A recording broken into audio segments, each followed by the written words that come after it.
got it. We on? Yeah, you got Shalom.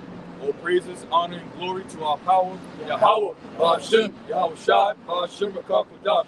Double honors to the apostles and the elders of Great Millstone and Ruel, and salutations to the holy elect. Believe in YAHAWASHI, YAHAWASHI, in true faith, sincerity, and not for vain glory.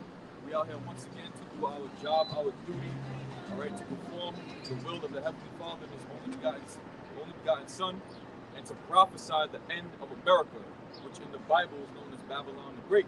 Because these are the times that we're looking forward to. We're looking forward to the transfer of powers, of when the Heavenly Father will crush wickedness on the earth and transfer it back to whom He hath ordained from the beginning to rule, which is the people on this sign right here, right?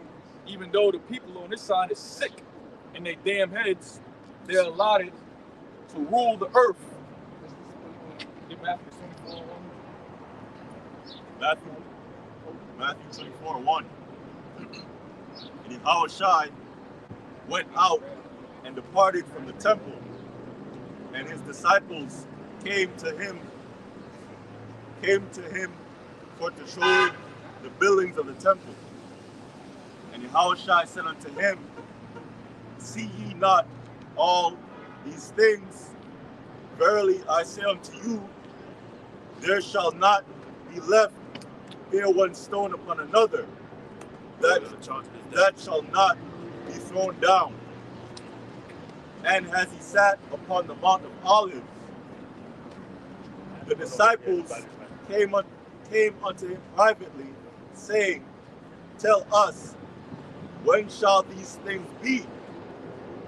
And what shall be the sign of thy coming and of the end of the world? Yeah, so the disciples was inquiring when Yahawashi is going to come back and take down the Roman Empire. So when you go into that word end is centelios, which means consume or to complete.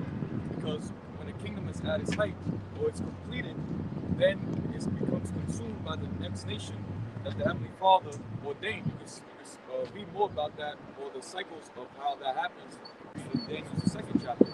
So the next nation to rule after the Edomites is the nation of Israel. That's why when you go into 2nd Ezra 6th chapter, it tells you that Esau is the end of the world. Go ahead. 2nd Ezra chapter 6 and verse 9.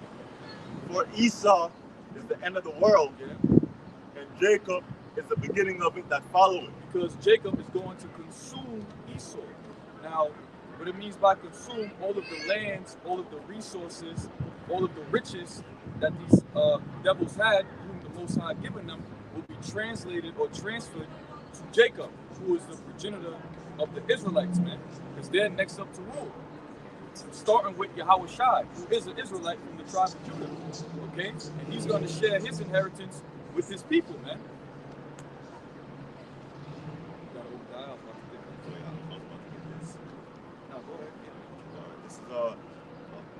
This is Amos chapter 9 and verse 11. In that day will I raise up the tabernacle of David that is fallen. Yep, by Dawadah, the house of David. And that's us being raised up right now. When King David was in rulership, all 12 tribes, all right, was in unison, man. And that's the same thing now. We're being gathered again through the words of YAHAWASHI, YAHAWASHI. Can you get a Baruch where it says that they are gathered together by the words?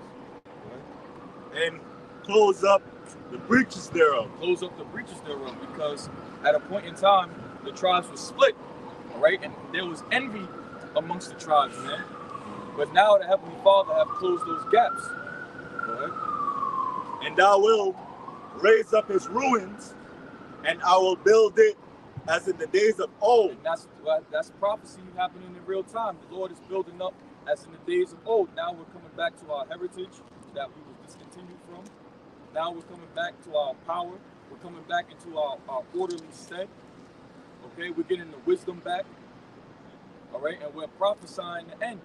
Now we just gotta wait patiently for our Lord and Savior Yahawashi to come on the earth and to signify his name on the earth and to uplift and exalt his people. Right? And this is the gospel, man. This is the good news. This is the good news for the people on this side, man. Though the majority don't want it, this is what we're out here for. We're out here to preach the good news unto you, man. Letting you know that you have something greater coming on the earth than Federal Reserve notes that you desperately enslave over each and every day with your hamster wheel life. That was it. That they may possess the remnant of Edom. Yep, because after the nuclear destruction, the elite of Esau, they're going to escape that nuclear destruction, man. All right? And guess what? We're going to possess them. And they're going to be our slaves. They're going to be our bed winches, man. All right? They're going to do our work, man. What? And of all the heathen. And all the heathen, because they're part of our inheritance too. They were created for our sakes. Okay? The Elamites, the Ishmaelites, the Moabites, the Ammonites, all right? The Cushites, all you other heathen nations, man. You belong to us. And we're going to possess you. Okay? Meaning you're going to be our property. Go ahead. Which are called by my name. Which are called by my name. And that's what happened during the time of David, man. He was kicking you heathens' ass, man. And he had you, all you heathen nations in subjection. Go ahead. Saith the Lord that doeth this. Yep, saith the Lord that doeth this. So this is the will of YAHAWASHI, YAHAWASHI.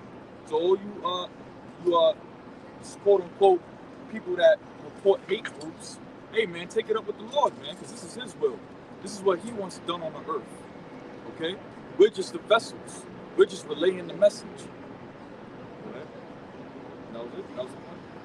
You got something? Yeah. Go ahead. Luke chapter 4, verse 37. Lo, thy sons come, whom thou sentest away. Notice how it said, lo, thy sons come, because this is for the men. Because the nation starts with the men. Okay?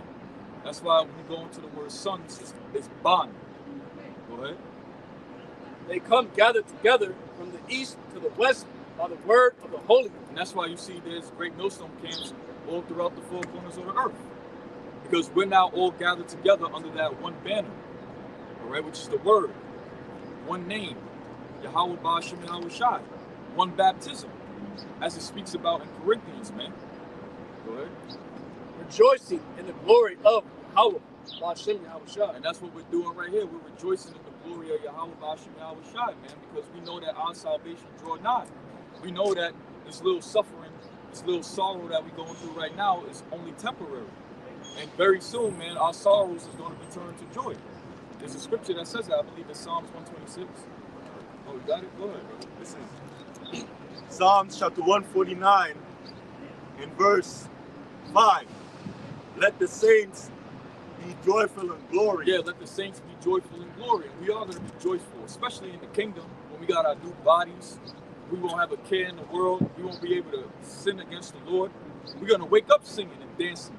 Jake doing backflips at the crack of dawn. You know, once Jake starts singing, you know, that spirit going to flow. And all the whole city going to start singing, man. Praising the Lord, man. Go ahead. Let them sing aloud upon their beds. Yep. And we're going to be charged up in those days, man. We're going to have our spirit back. We're going to have that testosterone back. We're going to be men. Okay? Go ahead. Let the high praises of the Most High be in their mouth. Yep. And a two-edged sword in their hand. Yep. To do what? To execute vengeance upon the heathen. To execute vengeance upon the heathen. Why does the heathen need vengeance? For what they did to the people on this side. All the atrocities that you've done to the people on this side. Starting with you so-called white people. Okay? And then you other nations, you benefited of what the so-called white man did to the people on this side. So all of you have to pay, man. Go ahead.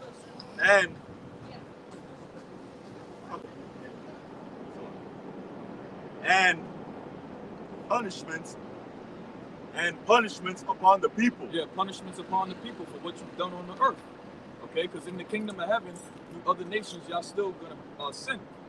The only nation that's not gonna be able to sin is the nation of Israel, who are the judges of the earth.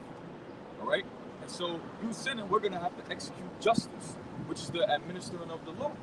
So you breaking the law, statutes, and commandments, the people on this side, they're gonna be executing the punishments of the laws that you break, man.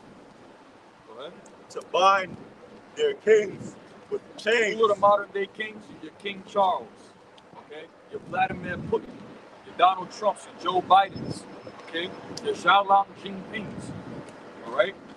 The Prime Minister of Japan, the Emperor of Japan, the Sheikh over there in Saudi Arabia, man.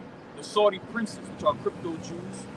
All of you, you're going to be bound with chains, working on the fields, working in the mines, working in deep ditches, digging for minerals, digging for gold, man. Go ahead. Tending to our flocks. Go ahead. To bind their kings with chains and their nobles with fetters of iron. Yep, go ahead. To execute upon them the judgment written. This honor have all his saints. This honor have all his saints, all the people on the sign. That's the honor, that's the inheritance that they're going to get. Okay? Praise ye the Lord. Praise Yahawah, BAHASHAM, YAHAWASHI. HALAWAYAH, YAHAWAH, YAHAWASHI, man. Because these are the good fruits, the good things that the Most High is going to give to us, man, in the near future for doing his will. It's Micah 4:1. It says, "But in the last days it shall come to pass that the mountain of the house of the Lord shall be established in the top of the mountains." Now the mountain of the Lord, mountain represents government. The mountain of the Lord is the nation of Israel. That's going to be the top government on the earth above all the other mountains, meaning all the other governments. So when the kingdom of heaven is established, all you other nations, you're going to be under the jurisdiction of the nation of Israel. Just like how the nations today are under the jurisdiction of Edom, Esau, you're going to be under the jurisdiction of Israel. Go ahead, brother. It says, that the mountain, it's like, yeah, okay, and it shall be exalted above the hills, Yep. and the people shall flow unto it. And it shall be exalted among the hills, the lower nations, and the people will flow unto it. Meaning what? You're going to come to us for the need of one of all things. You're going to come to us on how to live. You're going to come to us on how to raise your kids, this, that, and the third, man, as you are supposed to do. Right? And many nations shall come and say, "Come, and let us go up to the mountain of the Lord, and to the house of the God of Jacob." Yep. So it's all the nations you're going to bow down and worship our God, YAHAWASHI, YAHAWASHI. If you don't, forfeit your head. That's simple. Right? And he will teach us of his ways, and we will walk in his paths. Yep. And y'all all you nations will follow the law, statutes, and commandments. And you're going to be happy doing it. The only nation that's going to rebel, really, a lot, I should say, is Edom, because he can't get right. And we're going to execute judgment on him, too. That's right. For being the devil that he is. Go ahead. It says, "For the Lord shall go forth of Zion, and the word of the Lord from Jerusalem, and he shall judge among many people, and rebuke strong nations afar off." YAHAWASHI, because YAHAWASHI is going to sit on the throne of David, man. He's physically going to be on the earth and be the ruler of the earth, man, forevermore. Right? And they shall beat, And us under him. and they shall beat their swords into plowshares, and their spears into pruning hooks. Meaning what? No more war anymore. Because YAHAWASHI is known as what? The Prince of Peace. So after World War III, the war to end all wars, and after the nation of Israel is established as the power on the earth, none of these other nations are going to go to war anymore, man. They're going to beat their swords into pruning hooks. A pruning hook is a farming instrument. Right? It says, "Nation shall not lift up a sword against nation, neither shall they learn war anymore. Yep. But they shall sit every man under his vine and under his fig tree, and none shall make them afraid, for the mouth of the Lord of hosts hath spoken it." That's one of the many things that YAHAWASHI is bringing on the earth, peace. Right now, we live in the midst of chaos. Everywhere is chaos on the earth, man. Because the man of chaos is in rulership. But when YAHAWASHI comes back, who is the Prince of Peace, peace will finally be on the earth. The earth will be quiet, it will be at rest, right? Everything will flow. The days are going to be longer again. Okay? All right. It says, "For all people will walk every one in the name of his God, and we will walk in the name of the Lord our power forever and ever." Yep, forever and ever. Never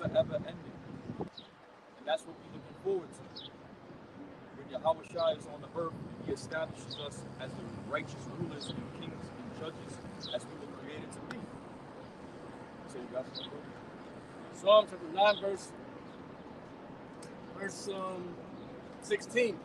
The Lord is known by the judgment which he executes. The Lord is known by the judgment which he executes. Look what's going on over there in the eastern part of the world. Look what happened this week here in New York City, man. It was death out here, man. The AQI, the air quality index, was in the upper 200s, the mid 300s. 500 is death. Okay? It was so bad out here. The skies was blood orange. People, animals was dropping dead. The wicked is snared in the work of his own hand. The wicked is snared in the work of his own hands. You can see that now by the agendas that they're pushing. Okay? Trying to do what? Monetize and digitize all people that have total control over them. The first step that they're doing is establishing a central bank of digital currency. Then they're going to get rid of your Zelle. They're going to get rid of your Cash App. They're going to get rid of your Venmo and force you to go through their new payment system, which is the FedNow. But all of that is going to collapse in their face, man. Because why? Nuclear destruction is still coming. Your money can't save you. Proverbs 11:4, riches profit not in the day of wrath, but righteousness delivers from death. Go ahead, brother. Haggai, Salah, verse 17. The wicked shall be turned into hell. Meaning you're going to go down to the grave. Okay, because hell represents the grave. Go ahead. The wicked shall be turned into hell, and all the nations that forgot YAHAWASHI. All the nations that forgot YAHAWASHI. And that includes the majority of the people on this side too, because they forgot their power as well. And y'all going to be turned into hell, meaning y'all going to be put to death. What? Verse 18. For the needy shall not always be forgotten. Who's the needy? We are the needy. And we're not forgotten. How do we know that we're not forgotten? Because we got the knowledge back. We got the names of our God back, man. Right? The expectation of the poor shall not perish forever. The expectations of the poor shall not perish forever. Who's the poor? Who's the needy? The nation of Israel is the poor and the needy. Okay? And we weren't forgotten. Even though other nations may think we was. Hell no, we weren't forgotten, man. And it's going to be made manifest real soon. As soon as Jacob's trouble pops off, that we wasn't forgotten. We was never forsaken. When the Heavenly Father starts pouring out miracles. Verse 19, arise, O Lord, let not man prevail. Arise, O Lord, don't let this damn devil prevail with his evil ass plans. And the Heavenly Father isn't going to let that happen, man. Right? Let the heathen be judged in thy sight. Put them in fear, O Lord. And they will. They're going to be in fear when Yahawashi cracks the clouds, man, and shoots the laser beams at you. And then on top of that, put the icing on the cake when them ICBM nuclear missiles come through. Now, Iran has ICBM nuclear missiles, man. They got hypersonic nuclear missiles, man. Before America. So y'all are really in trouble. Right? That the nations may know themselves to be but men. Wow. That the nations may know themselves to be but men. Especially you so-called white people, man. Because y'all have a godlike complex. Y'all think that y'all God. Y'all think y'all can sit on the seat of God and then fight the Son of God and win. You really think you're going to win against a being that's not even from this dimension, man? That defies your so-called laws of physics. That does wonders and works that your feeble mind, your Edomite beast mind can't even comprehend. He's going to make it known that you ain't nothing but a damn man. So everything that you throw at him isn't going to work. Just like how you see some of those movies, they try to shoot somebody and the bullet ricochets off them, and they keep shooting and shooting even though the clip is empty. That's going to be you damn devils, man. You're just going to give up all hope. Once you see the power and the might of Yahawah, BAHASHAM, YAHAWASHI. Psalms 110, verse 5. The Lord at thy right hand shall strike through kings in the day of his wrath. Yeah, because he's going to take down all these other nations, take the crowns off these other nations, and place it upon himself. Go ahead. Verse 6. He shall judge among the heathen. He shall fill the places with their dead bodies. There's a lot of death that's coming on the earth. A lot of sorrow is coming on the earth. Sure. Right? He shall wound the heads over many countries. He shall drink of the brook in the way. Therefore, he shall lift up the head. Yeah, because once YAHAWASHI comes back and destroys these kingdoms, he's going to establish himself as the king and the ruler on the earth forevermore. That's what's said. This is Joel chapter. Yeah. This is Isaiah chapter 59, in verse 19. So shall they fear the name of the Lord from the west, Near the western hemisphere. and his glory from the rising of the sun. Because that's the east. Because the sun rises on the east and it sets on the west. And that's where YAHAWASHI is coming from. He's coming from the east. He's going to make his way to the west. Alright? When the enemy shall come in like a What flood, does it mean by coming like a flood? Meaning what? When they execute that Project Megiddo, when they execute all of those orders, all those secret agendas, all right, to make the people comply with their new world order, which is going to be by force. You're going to have two options, man. It's either you're going to comply or get carted off to a concentration camp and get put to death. Because this damn devil's not playing. Get Revelations 12 and 12. This devil's not playing. The people on this side, the majority of them, you're in a hee-hee-ha-ha spirit. You think everything's a goddamn joke, man. But well, guess what? These Edomites, at least the Esau, they know that their time is at an end, man, and they panicking right now, man. So they're gonna do something, and they're gonna come in harsh, man, and fierce. Go ahead.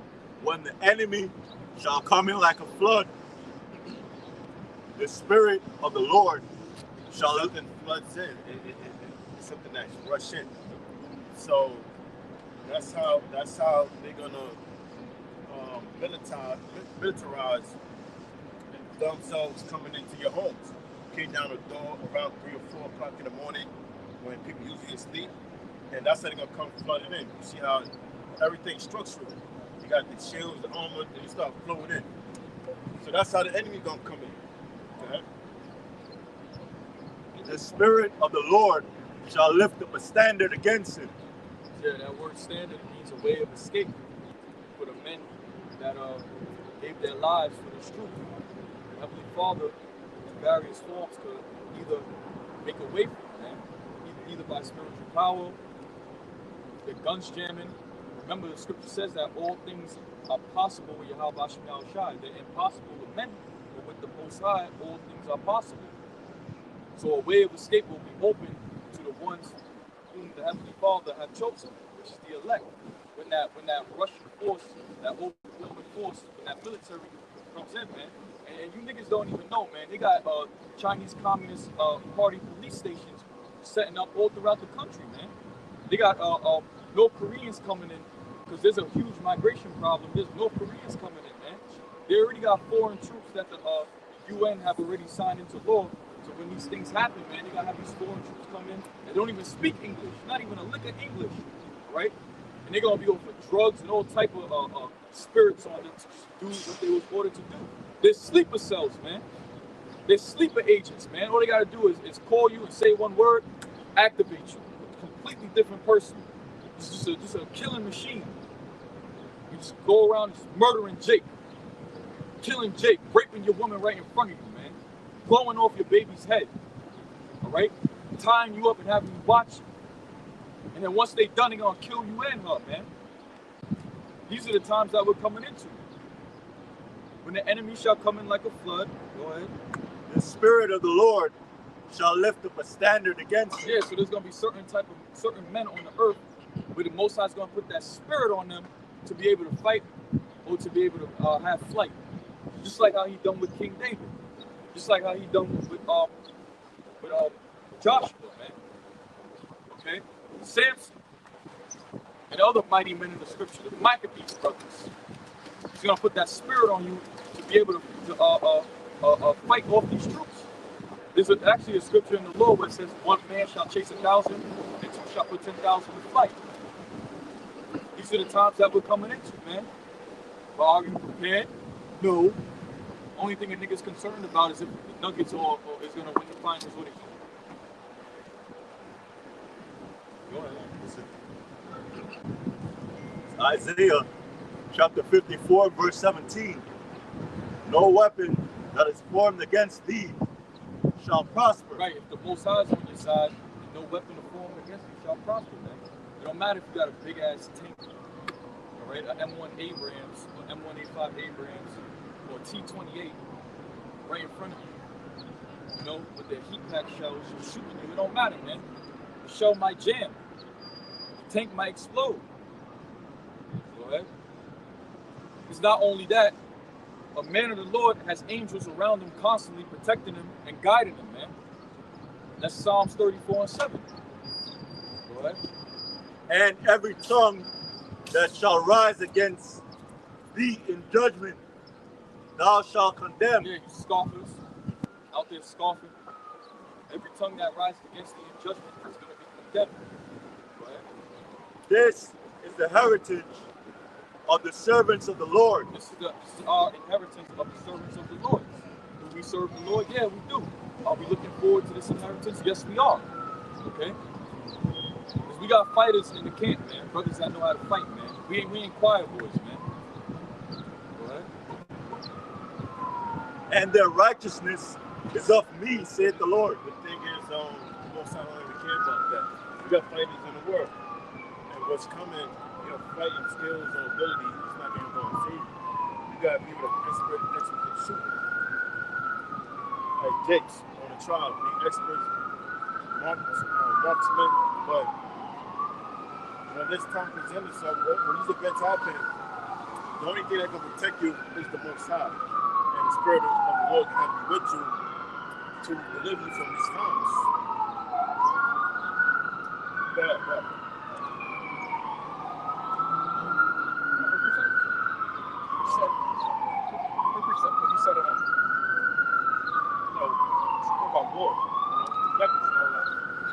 Psalm 55 and 21. The words of his mouth were smoother than butter, but war was in his heart. Yeah, talking about the so-called white man, because he always has an ulterior motive. You know, he might come in, deceiving the people, talking about this, that, and the third, is for convenience. Okay, but how deep that like the way they introduce you change. They always come with how things gonna be better for the people and how you can benefit from it. But these are all, lies. They lies and deceptive ways, but he have motive to harm you.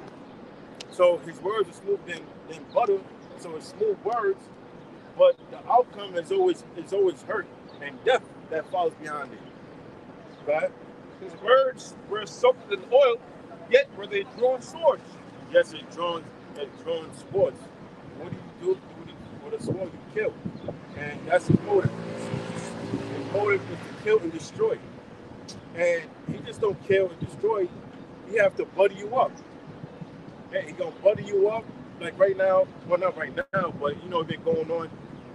They've been talking about this whole thing about gun control, and they're making it appear if we could, confiscate more guns, we could control, mass shootings.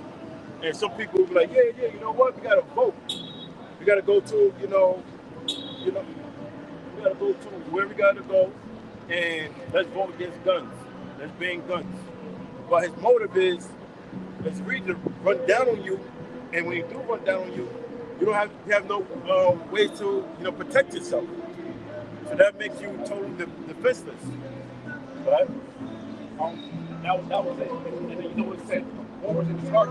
It's like he said, it was tough. He always gives you prosper. Those things come against us. The top and the going down to all 2/3 of Israel.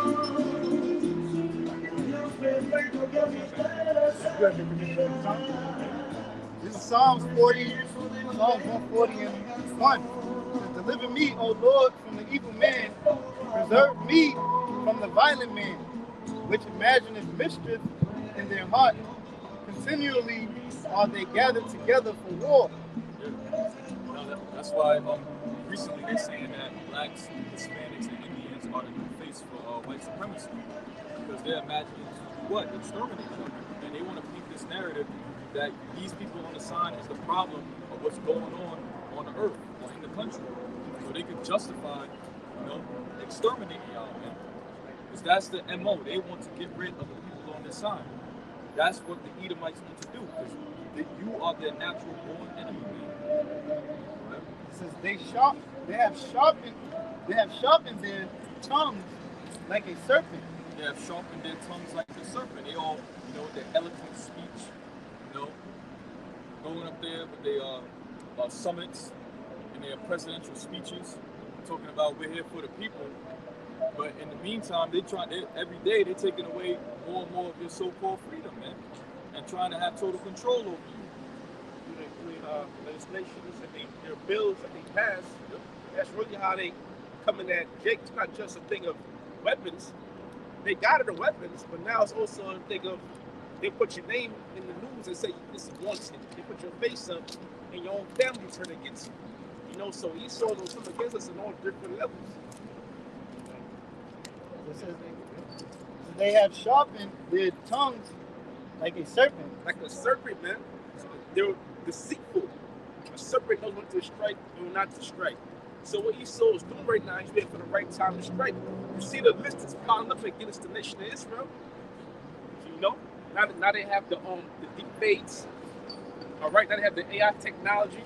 So who knows what's the next? What Esau God's plan next? It's not that Esau will come to naught, but this is going to be a test of faith.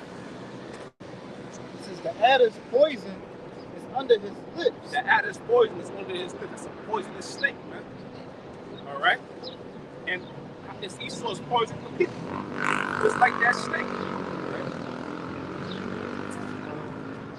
Yeah. I'll show you the lesson too. Going into the Garden of Eden and that snake being a man. And that's a good precept to bring that out. Right. You want to say something on that? I don't know. Well, go ahead. Yeah, so that represents a so-called white man. He always, so you can't trust him. You can't trust a so-called white man and his words. Because his words, he has a whole hidden agenda behind his words. Okay?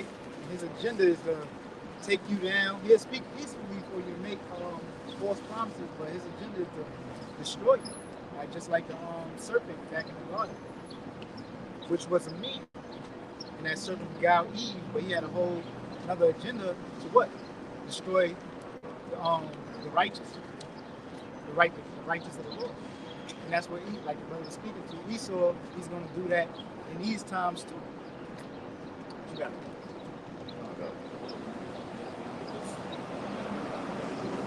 Psalm chapter 62, verse 4. They only consult and cast it down in his excellency. They delight in his laws. Yeah, that's the so-called white man. They consult to cast these people down from their excellency. That's why they set up all of these things to lead these people astray from their power. They exalt wickedness, all right, to make it seem like a fad or something that's cool, and they take the sellouts of these people and put them on a pedestal, right, to pollute the minds and to lead them astray, all right, from YAHAWASHI, because who's our excellency? The Most High. The Most High and his ways are our excellency, man. But what do? They come together to say, what could we do to keep these niggas from the Most High? What could we do to keep these niggas from God? Oh yeah, let's set up Lil Nas X, twerking on the devil. Make that cool. Let's get Lil Yachty and Drake to paint their nails. Okay? Let's set up a Saucy Santana, all right, to wear high heels and stilettos, man. That's what they do. Make it cool. Make it cool. That's why it says they consult. Rappers now dyeing their hair. Yep.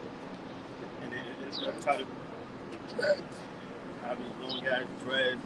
And then they got their dreads dyed and colored. They try to make it fashionable. And, when it becomes fashionable, it becomes more impressionable toward the younger jakes. And, it becomes trendy. So when they introduce these new ideas, they've been grown to, to slowly accept it.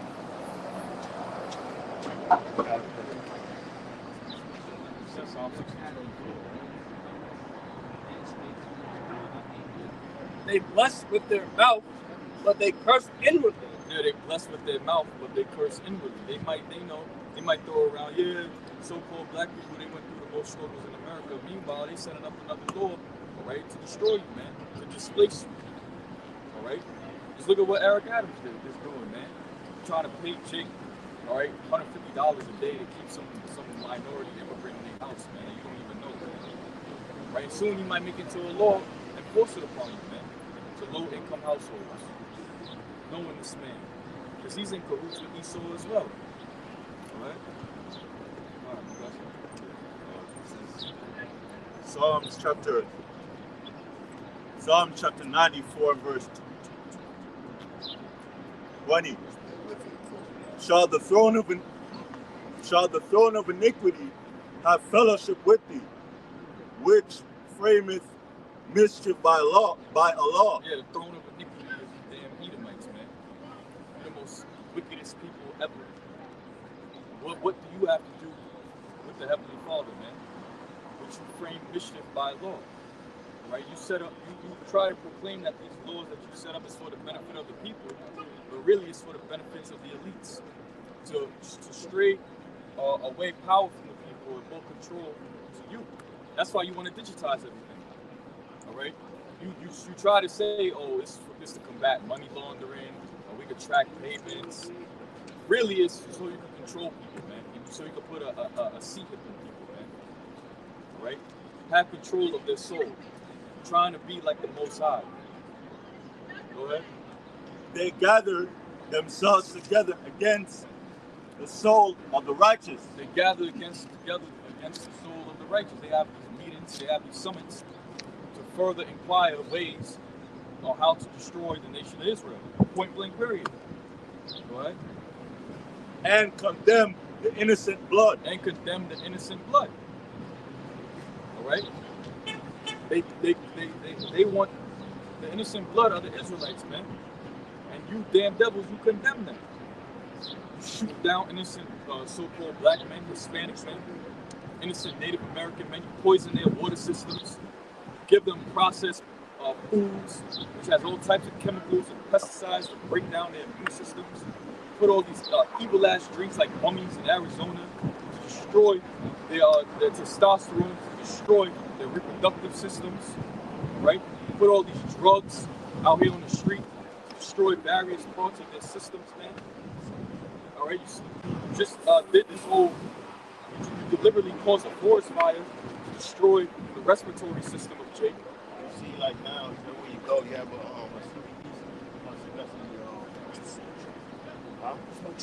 smoke shop. Yeah. Exactly. You got a weed dispensary, them on every corner now. And same thing they did with the liquor. They'll mostly put that in Jake's neighborhood.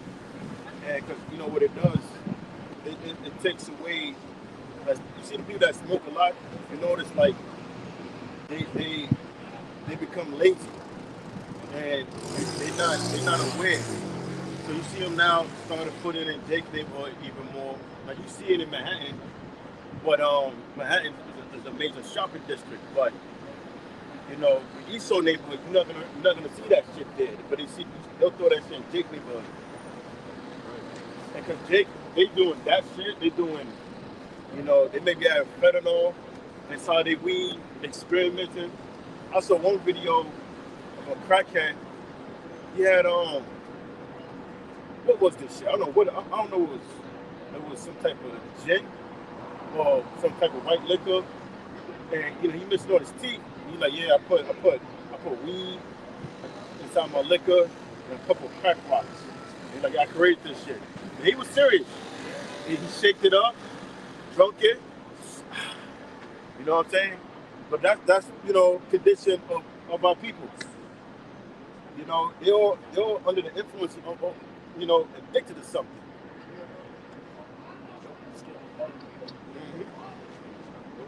Numbers chapter 30. That really goes back to depression. You know, people on drugs, they're on alcohol, they alcoholics because our people are depressed. But you know, rather than seeking to the Most High, they look for substance. They go to substance abuse. Therapy, like you got this is the real healing. The scriptures is what's going to heal you. BAHASHAM. Oh, sorry. No, he's done. Numbers Bahasha. chapter 35, Bahasha. verse 30. Numbers chapter 35, verse 33. So ye shall not pollute the land wherein you are. Yeah, how was the land polluted? Because the people on this side, the flood is set on the land. Not only that, the chemicals that you spray up in the atmosphere, okay? The foods that you give the animals, that's how the land is polluted. The gas emissions from the cars, okay? Using gasoline as an energy source. That's how you pollute the land, man. Dumping nuclear waste in the ocean. Come on, man. It's destroying the earth from all angles. Go ahead. So you shall not pollute the land wherein you are, for blood it defileth the land. Yeah, the blood of these people defiles this land, man. Murder. Murder. Now, you know, certain brothers into like, you know, horror movies, like The Shining, even other like Haunted,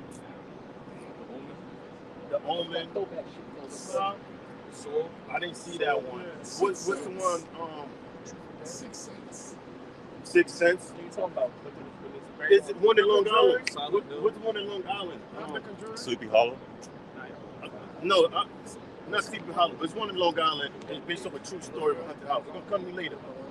This is Amityville. Amityville Horror. The Amityville Horror. Amityville Horror and I think it was two different poltergeists. But Conjure. The Conjurer is a good one too. And my point is this: you still know how the spirits on the left hand side work, right? Because it was like years ago, the spirit had me just watching like the background scenes and like the production, the production crew. They're talking about different scenes, what they was thinking, what they wanted to do, and it was breaking down Easter eggs in the movie, like the movie The Shining. And Amityville's Horror, if I'm not mistaken, that's the movie. I'm almost positive, but it was breaking down how they'll show you Easter eggs of Native Americans. You see in The Shining. I'm not sure coffee mug. They got a gadite on a coffee mug. And they'll show you different Easter eggs that are associated with Native Americans. Something happened in the basement where the Native American was tortured and murdered. Or was a Native American burial site. So the reason why they was having all these demonic possession or possession in the home or even in certain cities, because there was a lot of innocent blood spilled. So by murder, because demons are attracted to uncleanness. So when something becomes defiled through blood, what's gonna happen? It's gonna attract demons. So you have these homes that an act of murder had taken place at. And you got, shadow people. I showed you a video, but it could have been fake. We're not sure, but you had one crack in the house. He's like in the basement. He's recording. Well, he's upstairs. He's recording the basement door, and the doors keep opening and slamming, and then a shadow demon comes up the steps. But he just like talking to it casual. It could be fake. It could be real. I'm not sure, but that type of things actually happen. Because the act of murder took place. So the whole land, the home is defiled. So that's why you got all these demons in and out the home. Or they possession of the home. Insidious. Insidious is a good one. Yes, Insidious, that's one of my favorites. So read that again. You should not pollute the land. Numbers 35, verse 33. So ye shall not pollute the land wherein ye are, for blood it defileth the land. So it said blood defiled the land. And what do you mean by blood? Murder. So when the act of murder take place, now everything becomes defiled.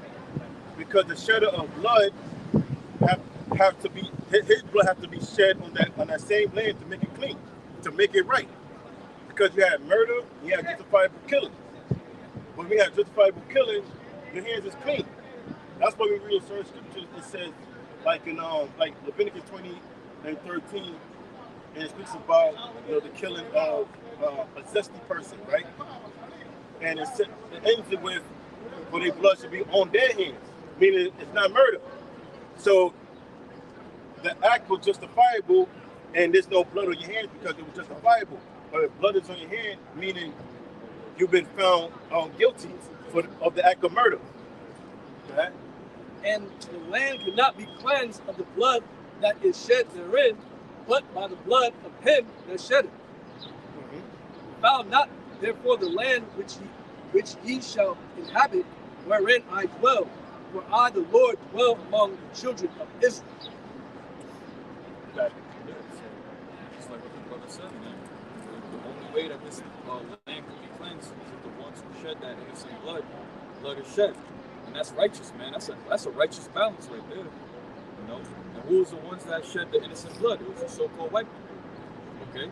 When you killed hundreds of millions of Native Americans, hundreds of millions of blacks, and hundreds of millions of Hispanics, man. All right, carted them over into slavery. Killed their children, raped their wives, burned Jake, split Jake in half. So now these things that you've done, the atrocities that you've done, it has to be done unto you. Because this is a very unclean land that we're standing upon right now. This is the most demonic and most wickedest land ever, man. Okay, that's why all the top witches and warlocks come over here. Like you might hear stories. You might hear stories about like certain southern states. And let's say you're a trucker, right? So you're a trucker, you drive in usually like the late hours. So around like 3, 4 o'clock in the morning, you might be driving and you might see like images of slaves being hanged. And you find out the history of the land, there was a lot of lynchings of the slaves. So that area, it may be unclean because a lot of lynching took place there. But that's what happened. That happened throughout all America. So America is completely unclean. There's certain projects that was built over burial sites, not burial sites, but graveyards, actual graveyards. So I grew up in the projects, and it was always rumored that that the project built over a graveyard, and it'll make sense because that's growing up. I experienced a lot of shit, and you wake up like, what the fuck? You see shit, then you question this fucking. But it'll make sense because the whole land is unclean. Okay. Oh, press that button. I got some. This is Isaiah chapter 26, verse 21. It says, "For behold, the Lord cometh out of his place to punish the inhabitants of the earth for their iniquity." This place is the spiritual world. And that Lord is YAHAWASHI. So YAHAWASHI, he's come from the spiritual world, from the east to the west. So punish who? Can I read that again? It says, Isaiah 26:21 says, "Behold, the Lord cometh out of his place to punish the inhabitants of the earth for their iniquity." Now, who's the inhabitants of the earth today? That would be Esau. Right? It says, "The earth also shall disclose her blood, and shall no more cover her slain." Like, if you don't believe me, Esau inhabitants the whole earth, everywhere you go, all the nations follow the format of Esau. You watch some anime, yeah, these Moabites and Ammonites, they place these concepts of Edomites. So here it is. Most cases, they'll be none of their own people and their own, and their own anime. Okay? So it says, the earth also shall disclose her blood, and shall no more cover her slain. And I wanted to make a point too, because Esau, he's always being reminded of the bloodshed that he had shed in his blood. I mean, that's like that he shed in his blood. That he had shed in his land. Okay? Esau's always, no matter how hard Esau tries to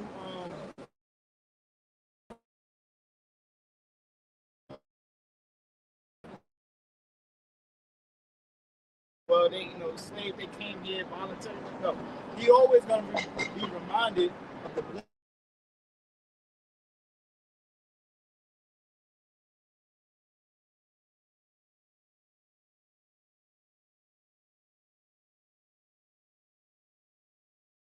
is always reminding them. Mind him. Like, when the towers went down, it was said that they found bones of slaves. that's right, yeah. And like right now, they say, I don't know how true it is, but they say how New York, Manhattan is sinking. And we go to the history of Manhattan. Manhattan was built off, we call that landfill, right? And a lot of the landfill was bodies of Judah, so-called Negroes, of the slaves. But now they say it's sinking. So they're being reminded, or they're being disclosed, revealed of the crime he committed. Right, it says new research estimates that the city's landmass is sinking at an average rate of 1 to 2 millimeters per year. And if somebody can find something, landmass, landfill, and slaves, see if something comes up. Well, that's the earth. That's the read that I'm covering. Yeah, that's right. So it says, I'll read the verse again. It says, for behold, the Lord cometh out of his place to punish the inhabitants of the earth for their iniquity. The earth also should disclose her blood and shall no more cover her slaves. Okay, so like the brother was saying, you know, because Esau is always being reminded of his blood. That's why the scripture said the earth shall disclose her blood. Disclose means to uncover. So everything is being uncovered. Also, all the slain that was buried in this land is being exposed. So the Most High is exposing them for the crimes that they're trying to, hide. Okay, and that's going to show you that look, the Lord is going to punish these Edomites eventually for the slaughtering of the Negroes here in this land, for the slaughtering of the Native Americans in this land. Ultimately, all the tribes, because Esau, eventually, Esau ultimately destroyed the whole 12 tribes of Israel. So he got to pay for that. He's not going to go get away scot-free. That's right. Now, I'm going to read something from, this is the correspondent.com, and it entitles, Under Wall Street lies a legacy of slavery, hard time for a talk. So where's Wall Street found? In New York, right? So it says, the Dutch are pretty proud of founding New York. In 2009, the Netherlands and New York celebrated their 400-year history with Mirror events, festivals, and parties. Wherever possible, organizers emphasize shared values like freedom, tolerance, and equal opportunity values. The Netherlands is often given credit for coming up with, but the story has a dark side that often overlooked. In the colony called New Amsterdam, New York, the Dutch kept slaves for day one. So pretty much going to the history how New York, or at that time New Amsterdam, they had slaves over here. Because a lot of times slavery is usually associated with, the South, but there was also slaves over here. And a lot of those bodies was used as landfill to build what is now today Manhattan. So Joel chapter 3, verse 19. Egypt shall be a desolation, and Edom shall be a desolate wilderness for the violence against the children of Judah, because they have shed innocent blood in their land. It says, America's going to be completely wiped off the face of the earth, right?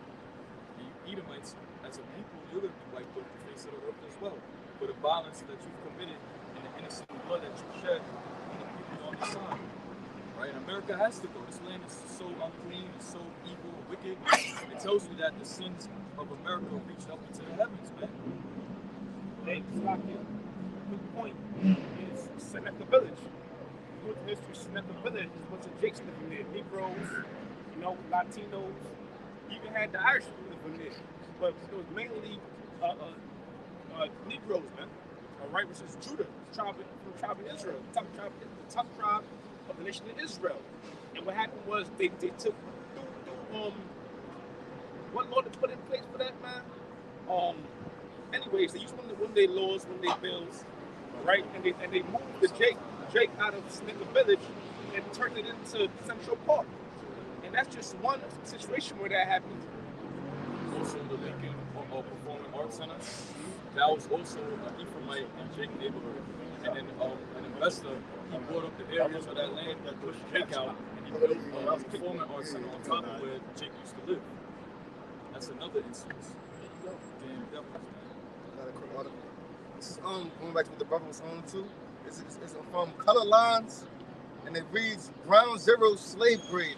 I'm gonna jump to the point. It says, for some time, activists, historians, and city officials have been working together to excavate and preserve the bones of slaves buried under present-day Lower Manhattan, down by Wall Street. A recent excavation of 14,000 square foot section of the 6-acre burial ground found that 92% of the 419 skeletons were African descent, which is Israelites. Slaves. And 40% were children under 12. That was through the act of innocent blood, right? You read that through innocent blood. What is innocent blood? Murder. Okay. It says the bones of 419 slaves were eventually interred. It is a towering reality for debate that grounds increasingly bombastic and violent, while none of this takes away from the horror of 9/11.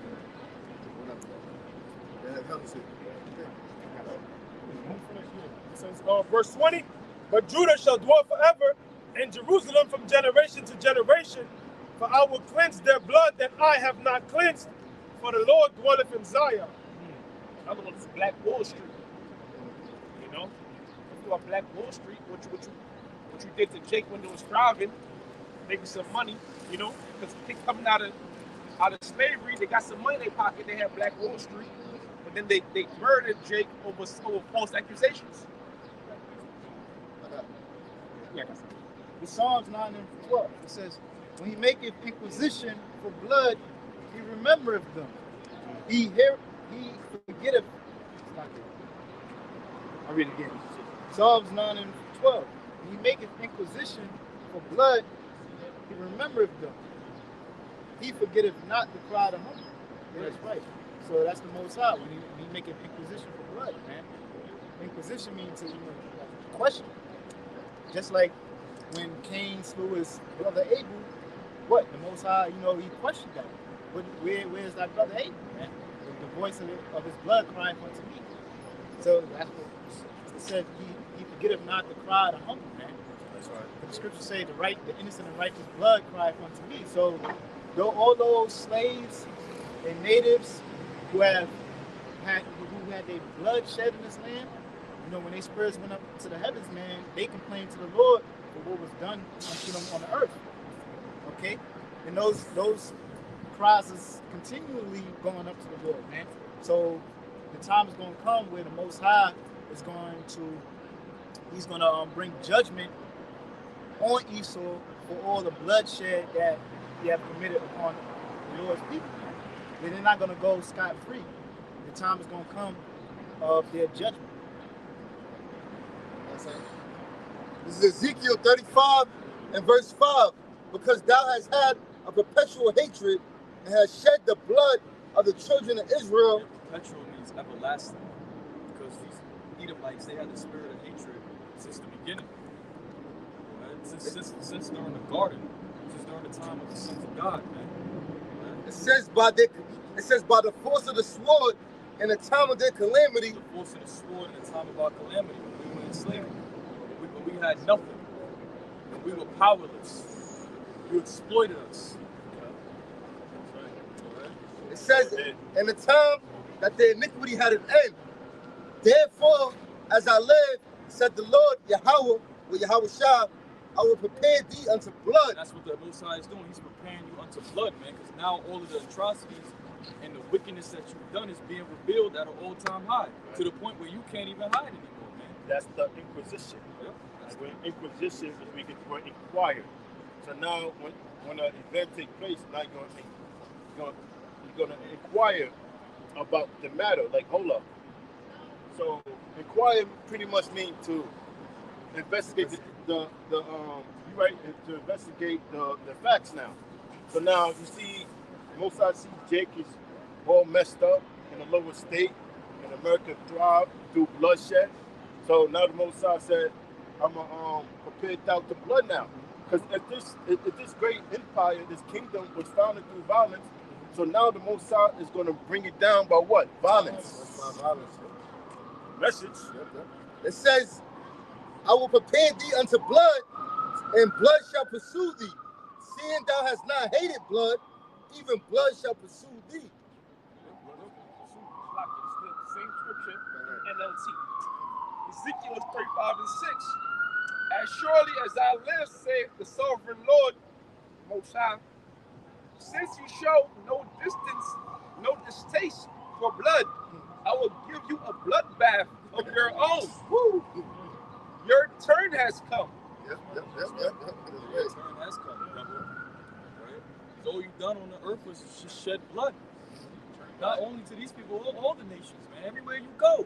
The scriptures talk about that you're not a keeper at home, man. You just go around just killing people and overthrowing their governments and changing their ways and their laws, all right? And forcing them to come upon your wicked ways and laws, man.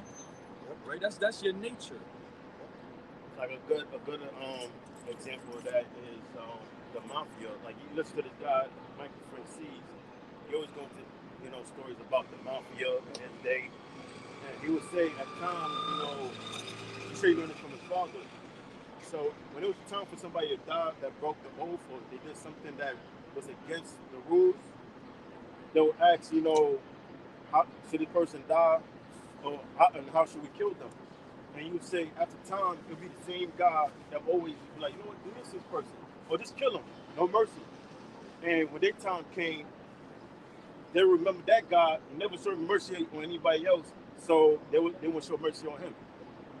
But that's what the guy, Michael Francis, told those type of stories about the mafia back in the day. Okay. Verse 7, it says, thus will I make Mount Seir most desolate. Yeah, Seir means area. So that represents you Edomites, man.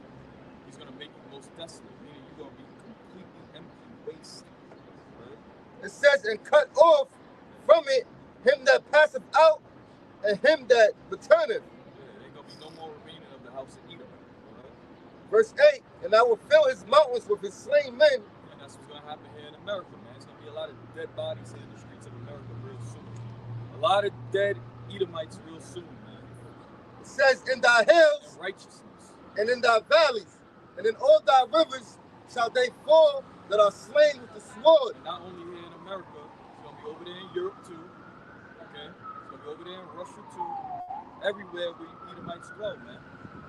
I will make thee perpetual desolations, and thy city shall not return. Yeah, because in the kingdom of heaven, you're the only nation without an inheritance, man.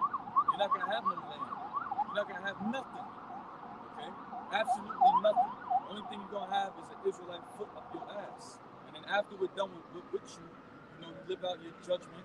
After we're done with you, you're going to have a big, giant bonfire. The biggest bonfire the world has ever seen.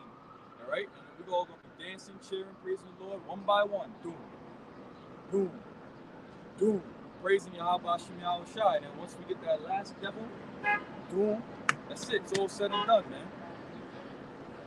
It says, and thy city shall not return, and ye shall know that I am the Lord. Yeah, your city shall not return, man. Because after this destruction, it ain't going to be a time period or the nation of Israel is going to come up. And after a certain point in time, we're going to go down and y'all going to build up. Because that's one of the philosophies of Esau, man. He thinks that he's going to be the phoenix that rises up out of the ashes. Okay, he thinks he's going to build up once more. But what did the Lord say? The Lord said that I will throw down and you will not build up again. Read Malachi, the first chapter. There's a lot more. Second Ezra chapter 15, verse 22. My right hand, verse 21. Like as they do yet this day unto my chosen, so will I do also, and recompense in their bosom. Thus said the Lord Yahawah. Like you do up unto this day, unto the Lord's chosen. What do you do unto this day? You poison our water systems, right? You turn our women into whores. You set up faggots and put them in positions to influence the minds of our people. All right? You try to destroy our youth, to set up Planned Parenthood in our neighborhoods for the black woman to kill her babies. Meanwhile, these other nations, they don't go to the Planned Parenthood office, man. Mainly that's set up for the black woman to kill her offspring and the Hispanic woman, and the Native American woman. It turned on Esau though, because the white woman was going there just as much as the black woman. That's why that Roe versus Wade really came out, you know, to stop it. You know, they depopulate. They not really increasing. Yeah, you know, they're infertile and shit like that. It says, "My right hand shall not spare the sinners, and my sword shall not cease over them that shed innocent blood upon earth." The Lord said that His hand shall not spare the sinners, the people that sin on this side, okay, and the ones that shed innocent blood, murderous Edomites, man. The damn murderous devils. You're not going to be spared as well. Because the Heavenly Father is righteous in all His ways, man. The people on our side is going to get judged too for their wicked deeds. Right? But these wicked, y'all got something even greater coming. At least the people on this side, they're going to get their judgment. They're going to come back in their right mind. You know, all will be forgiven. But you Edomites, you have no forgiveness whatsoever. Right?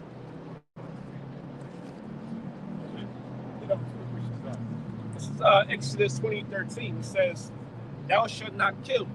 Thou shalt not murder. Right? The Hebrew word for kill is ratazak. That's right. Which means murder. That was a commandment of the Most High to all people that we are not allowed to murder our brothers, man. Okay? Murder's premeditated. Premeditated, to think it out. Just like what Esau was trying to do to Jacob. He was premeditating that. He said, "In the days of my father, then when he dies, then will I kill my brother Jacob." That was premeditated murder, man. Yeah, because there's such thing as a righteous kill. Now, somebody breaks a law worthy of death, and you kill them, that's a righteous kill. If you want to eat some chicken, all right, and you take that chicken and you chop his head off, that's a righteous kill. All right? Now, this is Revelations 18:5. It says, "For her sins have reached unto heaven, if the Most High has remembered her iniquity." Yeah, the sins of America, the sins of Babylon the Great, they reached up into heaven, and the Most High have remembered their iniquity. What is the iniquities of America? Slavery, homosexuality, the witchcraft at such a high level that the average person, they can't even identify witchcraft, man. It's just at such a high level now, they just think it's normal. Everywhere you go is witchcraft. Rebellion. You know? Yeah, rebellion against the Most High, that's witchcraft too. But the spirits and the demons, it's the everyday behaviors of the people, all right? They do witchcraft every single day, man. And they don't even know that they're doing witchcraft. That's how normalized it is now, man. So the sins of America have reached up to the Heavenly Father, man. The blasphemy of the Most High, setting up that image of that devil, that homo, Caesar Borgia, right? Polluting the minds of the people, thinking that the Lord has leprosy. His son has leprosy. His son has blue eyes, which is a genetic deficiency. Having long stringy, giving the son of the Most High long hair, like he's effeminate. And on top of that, is blonde, like he's unclean. So you damn devils, you got a lot to pay for, man. Right? It says, Revelations 18:6, "Reward her even as she rewarded you." And how are we going to reward them? How she rewarded us? By putting our foot up their ass, man. Rigorously. There's going to be brothers, man, when they get their memories back and they're in the kingdom, they ain't going to be nice guys on the throne, man. They're going to be angry, austere men, getting business done. Because we're going to have a lot of work to do in those first 1,000 years of the kingdom, man. It's going to be straight business, man. Right? Brothers ain't going to be smiling or smirking around these damn devils, man. These devils going to be terrified when the Son of God walks in, man. Earthquakes going to be happening, thunders and lightning. If a Son of God got to walk in the room, man, you know that somebody's going to get put to death. It's going to be strictly business in that day. And that's the judgment of the Lord, to render unto them what they've done unto us, which is slavery, man. Hardcore, rigorous slavery under God-like beings. And double unto her, double according to her works. Double. All right? And the wickedness here is so great. So imagine how crazy Jake is going to be in that day in righteousness, man. All types of judgment that Israelites are going to be doing when they back in their power, man. things that we can't even think of right now. Jake gonna be doing, man. Banishing Edomites to the shadow realm, putting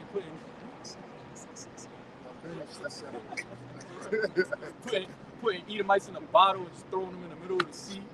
All right, all types of things, man. You know. Go ahead, brother. It says, in the cup which she has filled to her double. Yeah, to the cup of that you fill, we're gonna fill unto you double, man. All right, you gonna drink every last single bitter dreg of that cup, man. All right. As soon as a son of God comes out the womb, he's gonna be terrorizing you damn devils, man. The Bam Bam Israelites, man, knocking over you heathen women's heads in, okay, putting you heathens to death. And we're gonna have so many sons, it's gonna be like, you know what, son? You know, it ain't gonna be going off, you know, because you don't know what you did to that Israelite in his past life, man. He might just be getting his lick back. You know, that kid might be coming out just angry, ready for business, man. Finally, I'm free, you know? So yeah, man, Jake gonna be completely free in that day. Okay, when we was in captivity, they had our babies as fucking live dolls for their babies. You know? So our sons, our daughters, we gonna have slaves from birth, man. They're gonna be birthed into rulership. You know, so we're gonna have Edomites as slaves, starting as babies, man. That's right. That's this is Revelation 13 and verse 9. If any man have an ear, let him hear. He that leadeth into captivity shall go into captivity. Right, he that leadeth into captivity shall go into captivity. Who led the so-called Black, Hispanic, and Native American man into slavery, man? Because what does captivity mean? To be captive, to be made a slave. Who led these people on the sign to be a captive or a slave? You so-called white people and you Arabs, okay? You so-called Jews, all right? And you damn Hamites. Y'all all had a hand in it, man.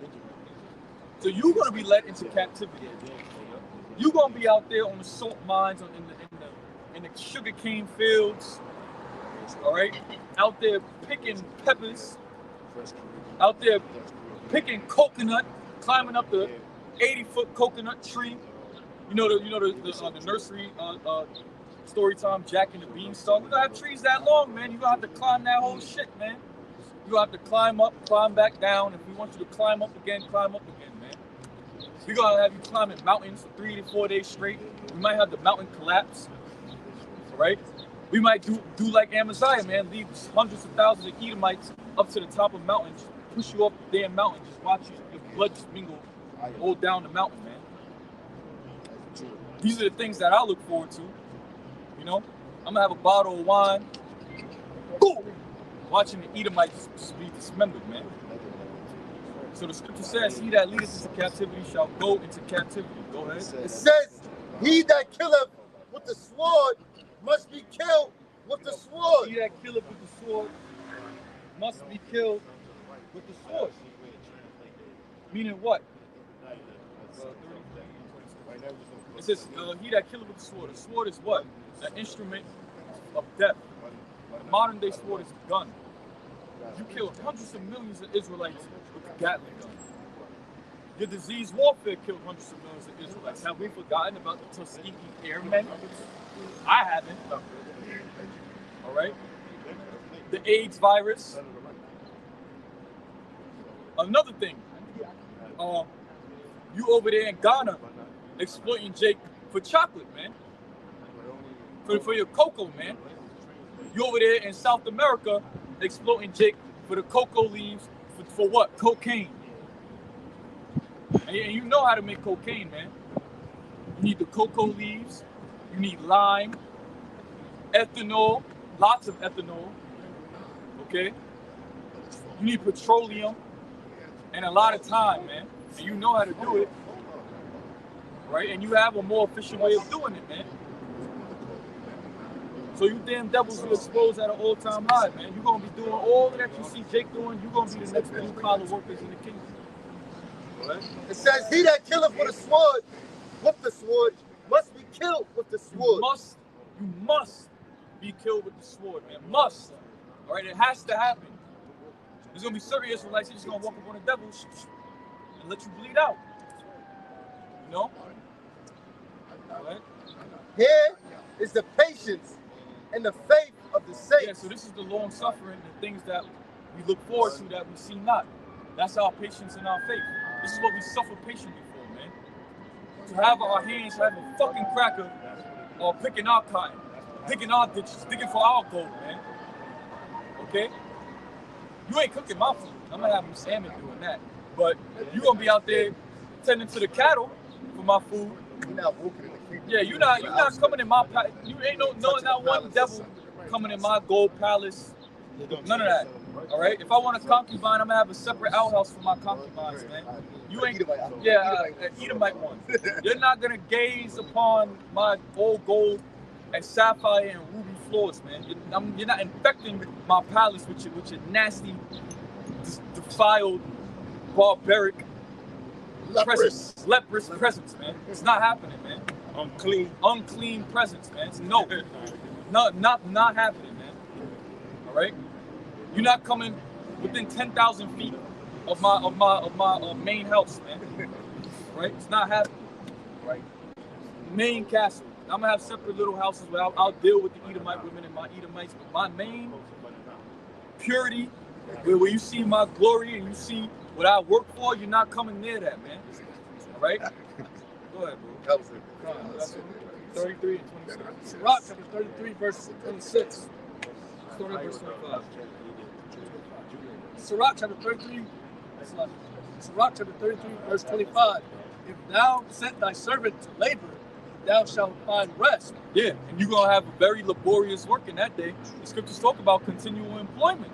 6 days a week, no breaks. Okay? I might give you a drop of water. I might. Nah, probably not. I'm gonna keep the spirit in you though. Go ahead.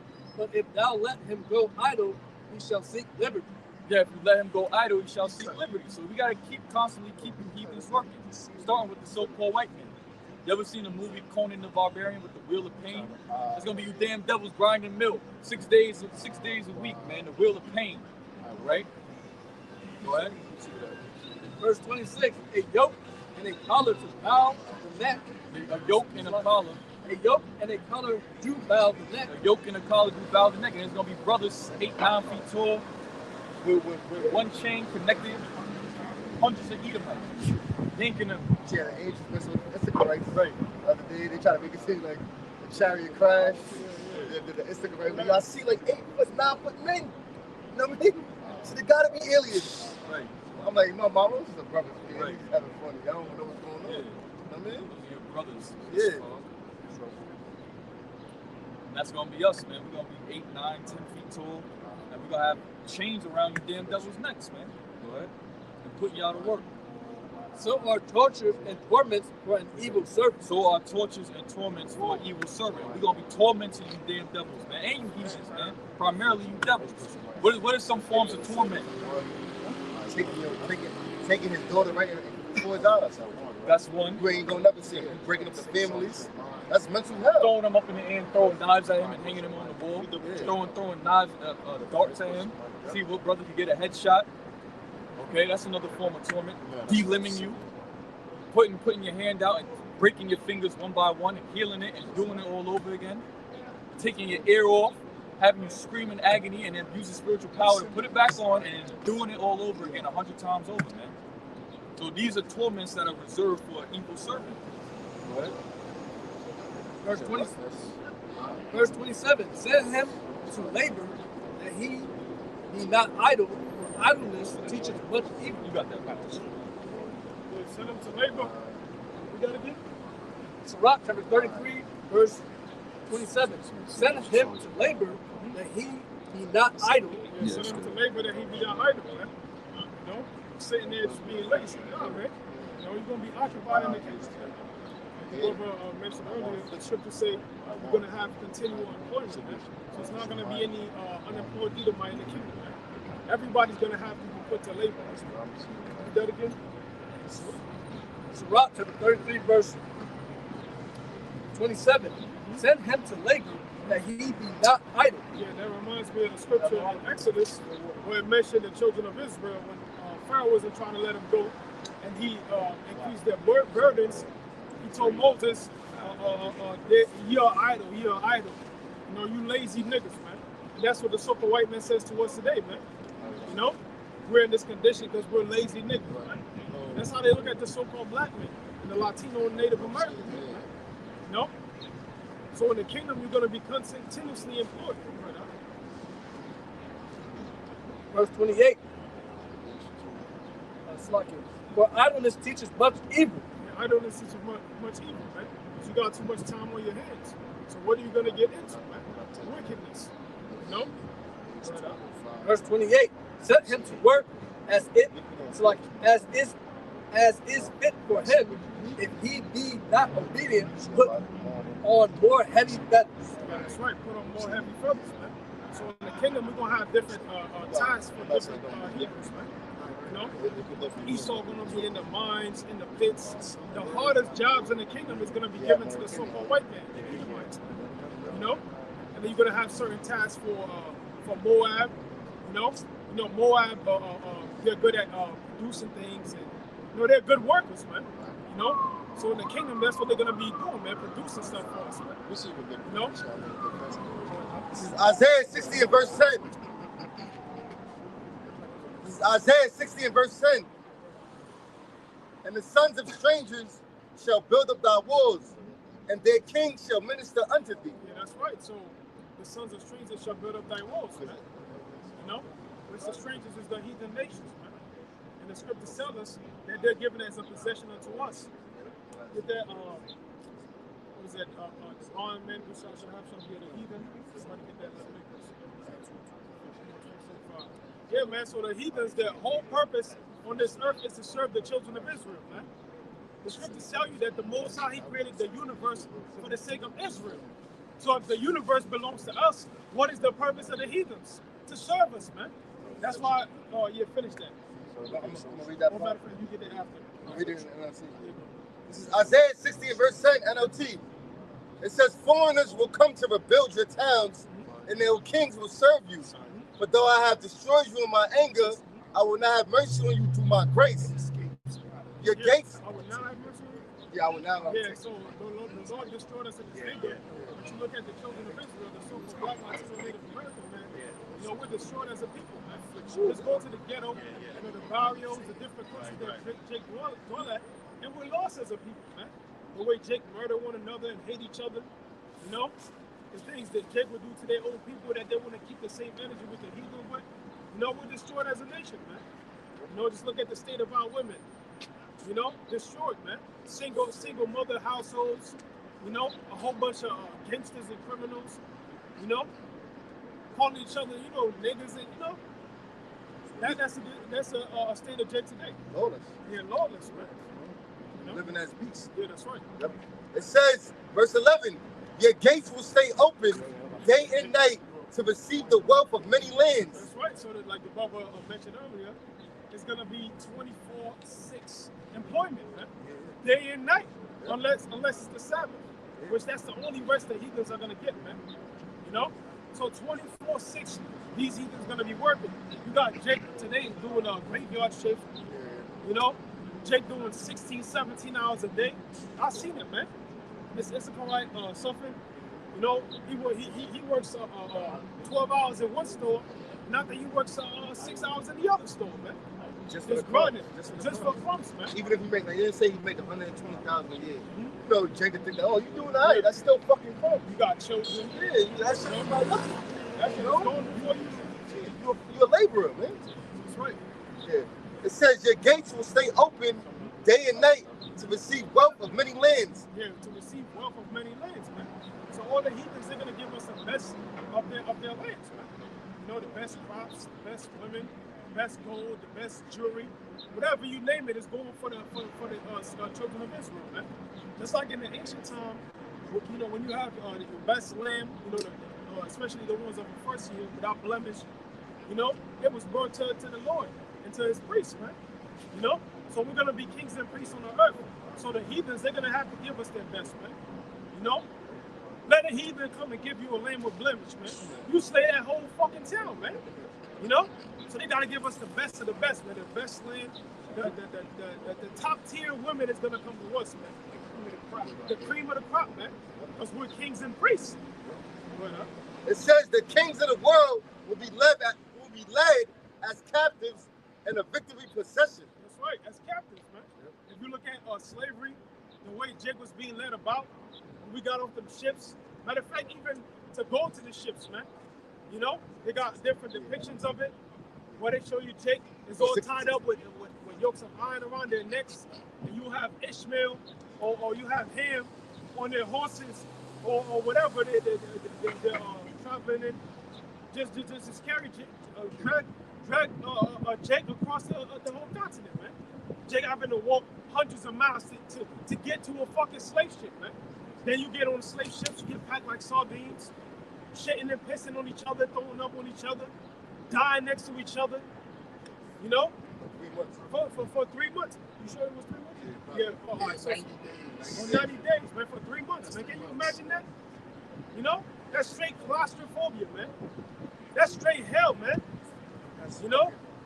That's torture, man. And then to make matters worse, the slaves that die, they'll cook them and just refeed them to Jake, man. You know? You eat your own brother, your own mother, your own family members, man. You know?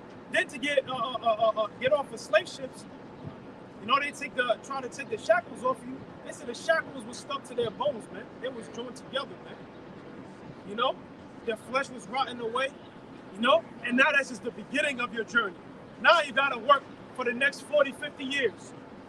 Your family gets separated from one another on auction blocks, man. But they want us to forgive and forget. They say we have the same rights. We have the same opportunities. When everything you've gotten was on the backs of the so-called Negroes, Latinos, and Native Americans, man. You've had a long head start. Then you look back at a nigga and wondering why he's losing. Why is he last? You know? Or we have the same legs. You know? Meanwhile, you dig pits in our paths. You know, tied our shoes. Got us fucked up, man.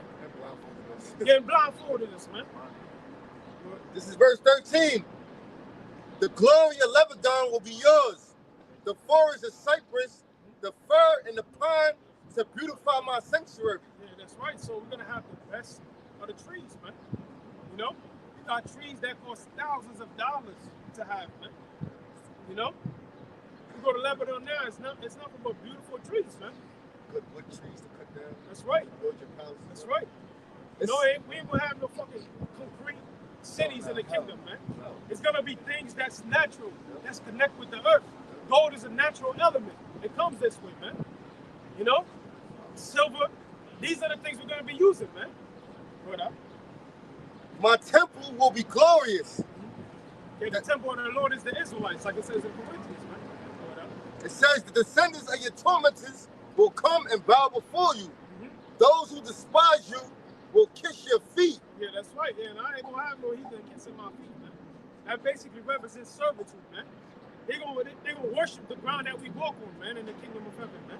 That's when you truly blessed. That's right. The word blessed means to bend knee. Yeah, that's so right. When they come bend the knee, that's when you know you're blessed. Yeah, that's all right. You got servants. All right, you got land ownership. Yeah. You know, that's when all power is given unto us. Right. You know, from the Lord, setting them crowns. When you get crowned, you got judicial rule over a land, over authority. The Lord, we gonna all be sovereigns.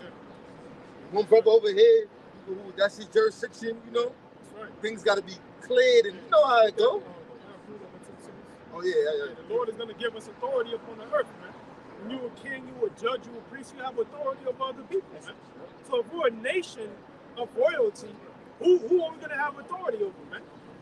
You know, the NPCs, man. You know, the heathens, the extras in the movie, man. That's their purpose, man. That's to serve Israel. The bots, that's right. You know, and the Lord basically said, "Hey, man, if we're gonna have all this power, how are we gonna have fun with it? We're gonna have to exercise it on someone, and that's the heathens, man. So that's why we're so blessed to be Israelites, man. You know, not only are we Israelites, we're Israelite men, man. Somebody get Revelation 2:26. Revelation chapter 2, verse 26. start 25. Yeah, guys. But that which ye have already hold fast till I come, verse 26. They hold tight unto the truth, man. You know? It's like Noah and his family, they had to hold on tight onto the boat. When the waves was roaring, that's how we got to hold onto this truth, man. And the waves represents these prophecies coming back. And ultimately the nuclear holocaust, man. That's coming up from God Lord the Great. Go ahead, Verse 26. And he that overcometh and keepeth my works unto the end, to him will I give power over the nation. Yeah, give power over the nations, man. You know, the scriptures tell you the power of the earth is in the hands of the Lord.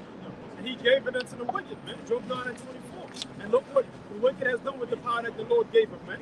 He destroyed the earth, destroyed the Lord's people, destroyed the Lord's creation, you know, turned everything upside down, you know. And he has ordered this technology that's destructive to life, man. But in the kingdom of heaven, the children of Israel, we're going to have technology. We're going to have all these things too, you know. But it's going to make life more fruitful, man. You know? And what we're going to do to your heathens, man, it's going to be well justified, man. Because the Lord, you know, he gave us into your hands. So when the day of judgment comes, you know, when we're in the kingdom of heaven after the day of judgment, we could be justified and put hands on you, man. Because the Lord is not unjust. He's not just going to have you heathens in the captivity under the rigorous fist of Israel without a reason, man. You did something to his people. You're going to have to pay for it. Verse 27. And he shall rule them with a rod of iron, as the vessels of a potter shall they be broken to shivers. See, that's right. So they're going to be ruled over with a rod of iron, man. With a rigorous fist, man. No mercy. You know? Strict rule. Rigorous fist, man. You know? The laws in full implementation, man. You know? In the kingdom, if you even have somebody try to come in to act inside of me, man, he gonna get destroyed, man. You know? You're gonna think about worshiping idols, you're gonna get destroyed, man.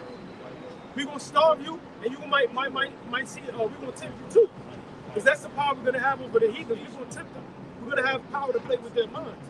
So you might have a heathen you starve for the past 3 weeks or some shit. You send a swine his way on the Sabbath to see what he gonna do.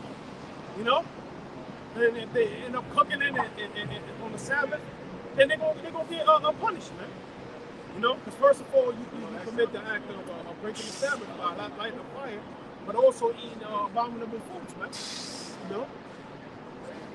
Man, touching their focus in the swamp. This is plenteous. That's right. Verse 28. And I will give him the morning star. He that hath an ear, let him hear what the Spirit saith unto the churches. That's right. I got something about that. This is Psalms 2 and verse 8. Ask him, I'm going to start at 7. I would declare the decree, the Lord hath said unto me, thou art my son, this day have I begotten thee. Yeah, this is the Lord speaking unto YAHAWASHI, his only begotten son. Now before the world was created, when the Most High made it, his only creation was YAHAWASHI, man. And when he made him, you know, he gave him a blueprint to create the heavens and the earth. And this is what he told him. It says, ask of me, and I shall give thee the heathen for thine inheritance, and the uttermost parts of the earth for thy possession. Yeah, so I'm going to give you everything, man. The people belong to you. The earth belongs to you. The universe belongs unto YAHAWASHI, man. By him were all things made, and by him were all things created. For him were all things pretty much made, man. And he's given that glory, that joint rulership unto the elect, man. You know? The spirits that he created after he was made, that helped him create the heavens and the earth, man. That's why the elect are so precious unto him.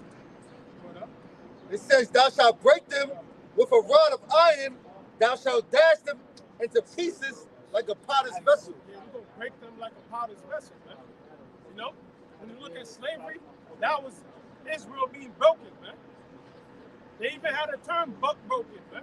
Buck broken, man. You know? They broke us as a nation, man. Tore our families apart, you know? Have you grieved with your own mother, you know? Beat your name out of you, you know? Completely humiliated us, man. But this is what's coming back unto them, 1,000-fold. It says, thou shalt break them with a rod of iron, thou shalt dash them into pieces like a potter's vessel. It says, be wise now, therefore, O ye kings, be instructed, ye judges of the earth. Serve the Lord with fear and rejoice with trembling. Kiss the Son, lest he be angry, and ye perish from the way. When his wrath is kindled but a little, blessed are all they that put their trust in him. Yeah, so kiss the Son lest he be angry, man. You know, so that's why you gotta hold on to YAHAWASHI, so that you may receive his blessing, man. That's a blessing that's given unto him, and he promised us the same as long as we're enduring to the end, man. You know? So we gotta endure. That was it. Give me Leviticus. Leviticus chapter 25, verse 44. Both thy bondmen and thy bondmaids, which thou shalt have, shall be of the heathen that are round about. And them shall ye buy bondmen and bondmaids. Yeah, that's right. So the bondmen and the bondmaids you're going to have is going to be of the heathens, and not of your own people. You know? That was it.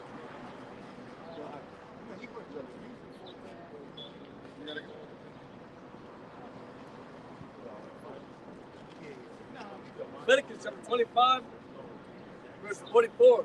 Both thy bondmen and thy bondmaids, which thou shalt have, shall be of the heathen that are round about. Yeah, like I just read, thou shalt give thee the heathen for thy inheritance. So the heathen, they are possession.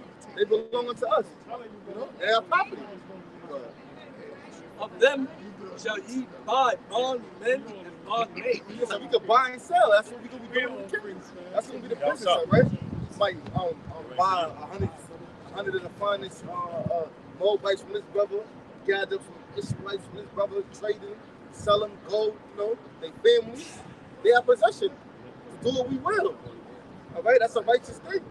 But moreover, of the children of the strangers that do sojourn among you, of them shall ye buy, and of their families that are with you, which they begot in your land, and they shall be your possession.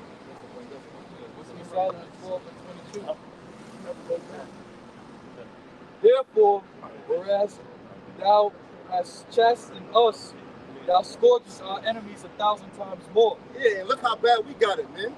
It's just to tell you, it's no it's that scripture, no nation has gotten with Israel fell. Get that real quick. Daniel 9:12. Read that again. It says, therefore, whereas thou dost chasten us, thou scourgest our enemies 1,000 times more. So therefore, whereas thou hast chastened us, you got it? Daniel chapter 9, verse 12. And he hath performed his words which he spake against us, and against our judges that judge us, by bringing upon us a great evil. And evil be the bad times. Go ahead. For under the whole heaven have not been Under the whole heaven, which is the earth. All right? have not been done as have been done upon Jerusalem. Which have not been done. Get it again? For under the whole heaven have not been done as have been done upon Jerusalem. So Jerusalem, which is the people's false place, the so-called blacks, Latinos, and Native Americans, got the worst of the worst, all right? Slavery, all right, splitting up the families. You have what's happened in 70 AD, the Babylonian captivity, the Egyptian captivity, all right? The Persians and the Medes, the Roman captivity, the Greco-Roman captivity. We went through it, all right? So, you got it again? Look at the whole heaven.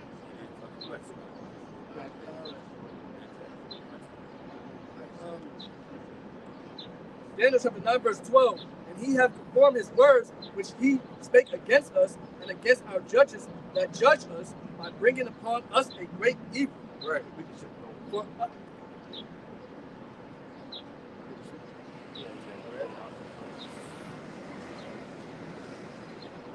For under the whole heaven have not been done as have been done upon Jerusalem. So Israel got it the worst, man. You so-called blacks, Latinos, and Native Americans. All right, the Lord punished us the most because He loved us. But the scriptures tell you that though the Lord chastised us, He's going to chastise our enemies 1,000 times more. So you heathens is some shit. Cheaper than the so-called white man. All right, like the scripture we read earlier, it said double unto them what they did unto us. All right, we've been in this captivity he's been ruling for over 500 years now. All right, that's 1,000 years of hardcore, brutal slavery. All right, it said we're gonna dash them to pieces. All right, with feathers of iron. You know, that's hardcore slavery. It ain't gonna be walk in the park 24/6. You know, these devils is gonna pay for the things that they've done to the Lord's people. All right, these heathens gonna have to pay, but they partook in it. All right, you go to the UN meetings, you know they all there. Let us cut Israel off for being a people. All right, divide and conquering, sending spies within these neighborhoods. You know, leaving guns in the ghetto so we can kill each other, drugs, and so on and so forth. Planned Parenthood, the food, the so-called educational system. So read that again. Wisdom of Solomon 12 and 22. Therefore, whereas thou chasten us, thou scourgest our enemies 1,000 times more. Keep going. To the intent, when we judge, we should carefully think of thy goodness, and we ourselves are judged, we should look for mercy. Yeah, and ultimately, we had to go through these evil times to be a proper judge. All right, because the judge knows what? Good and evil. All right? The Lord ain't just going to have, we started off at just only knowing good. But the Lord had it to where we had to learn the whole 360. We had to have a full circle. All right? We had to know the good and the evil. All right? Like King Solomon, he was the wisest king. Where he said, I gave my mind to know wisdom and folly. You know? So even King Solomon tapped into the left-hand side. You know? Go ahead. What else?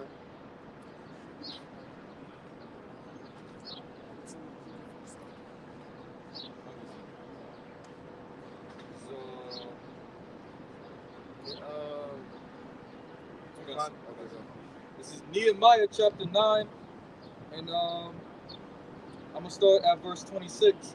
Nevertheless, they were disobedient and rebelled against thee, and cast thy law behind their backs, and slew thy prophets, which testified against them to turn them. And that's our people, all right? They've been doing it. They never wanted to hearken into the words of YAHAWASHI. They always despised the leadership. They always hated the prophets, even in the time of Moses, all right?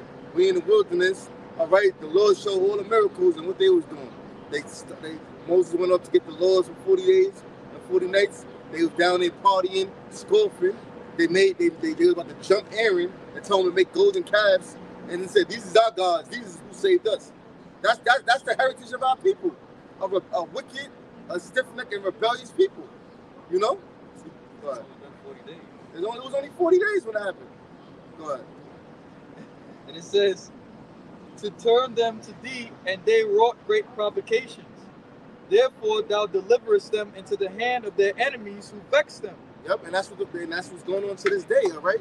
We in the hand of our enemies who vex us, all right? We gotta wake up, we gotta go to work, we get cursed out at the jobs, we get cursed out in the streets, all right? We get despised, we get looked at crazy, you know?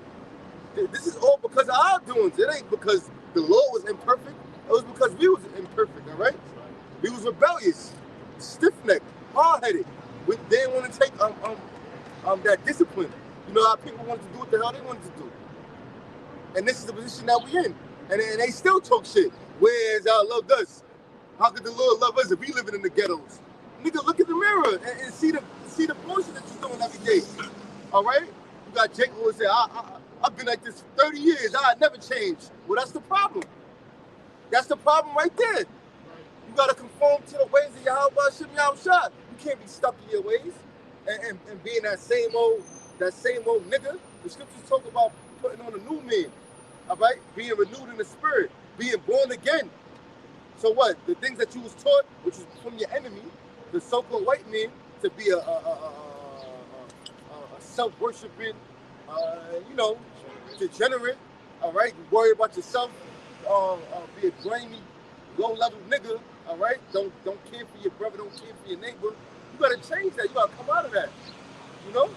And that's what the scriptures teach us. You know, it ain't gonna happen overnight. It's a daily thing.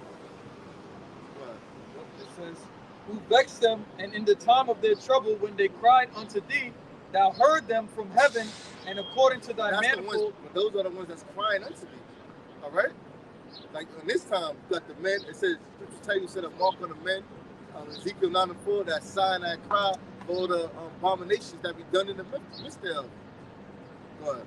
Thou heard them from heaven, and according to thy manifold mercies, thou gave them saviors who saved them out of the hand of their enemies. Yeah, but that happened countless times, all right? In the time of Joshua, in the time of Moses, in the time of King David, in the time of the Maccabees brothers, all right? It says, but after they had rest, they did evil again before thee. We're talking about Jeshurun waxing rich and kick, all right? Every time Jacob get put in a position, they just start bugging out again. They act like the Lord wasn't the one that did these things, and it was because of their own will, all right? And they started doing their own thing. They started following after their own gods, all right? And worshiping other gods and doing what the hell they wanted to do. And then the Lord would jack their ass up again. It's a repetitive cycle. Go ahead. Psalms 106, verse 43. Many times did he deliver them, but they provoked him with their counsel. See that? Many times have he delivered them, but they provoked them with their counsel. All right? And that counsel is what? Doing their own will. Doing what they wanted to do. All right? Not going after the counsel of Yahawah, BAHASHAM, YAHAWASHI. I think there's a scripture that tell you that. Was it Isaiah 30? Yeah. Get that real quick. Get it. Isaiah chapter 30. Woe to the rebellious children, saith the Lord. Woe to the rebellious children, you so-called blacks, Latinos, and Native Americans, all right? Two-thirds of them on this side, all right? Because there's a remnant that's going to hearken unto the Lord and follow after him to the best of their ability. That's what we hope them to be, that elect. Go ahead. Now take counsel, but not of me. See that? They take counsel, but it's not of the Lord, all right? They got the hip-hop summits and, you know, they got the what's that Muslim shit? The month of Ramadan and, you know, all these councils, Black Panther Party, but it's not of the Lord. All right? The scripture says if this council be of men, it'll come to naught. And all those councils have failed. But the Blood Nation, the Crip Nation, you know, those all get dismantled. The CIA got to send their spies for them. And things of that nature. Go ahead. And that covered with a covering, but not of my spirit. Yeah, they put them covering ultimately is Satan. If it ain't of the Lord, it's a Satan. All right? If it ain't in the words of Yahawah, BAHASHAM, YAHAWASHI, it is because there is no light in them. And ultimately, you in utter darkness. All right? Following after Baal. That. Yes.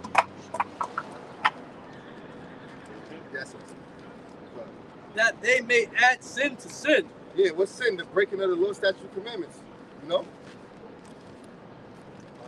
Back in Nehemiah, it says, when they have, Nehemiah 9:28, I'm read it again. But after they had rest, they did evil again before thee. Therefore left thou them in the hand of their enemies, so that they had dominion over them. Yet when they returned and cried unto thee, thou heard them from heaven, and many times did thou deliver them according to thy mercy, and testified against them that thou mightest bring them again unto thy law, yet dealt proudly and hearkened not unto thy commandments, but sinned against the judgments which if a man do, he shall live in them, and withdrew the shoulder and hardened their neck and would not hear. Yet many years did thou forbear them, and testified against them by the Spirit and the prophets, yet would they not give ear.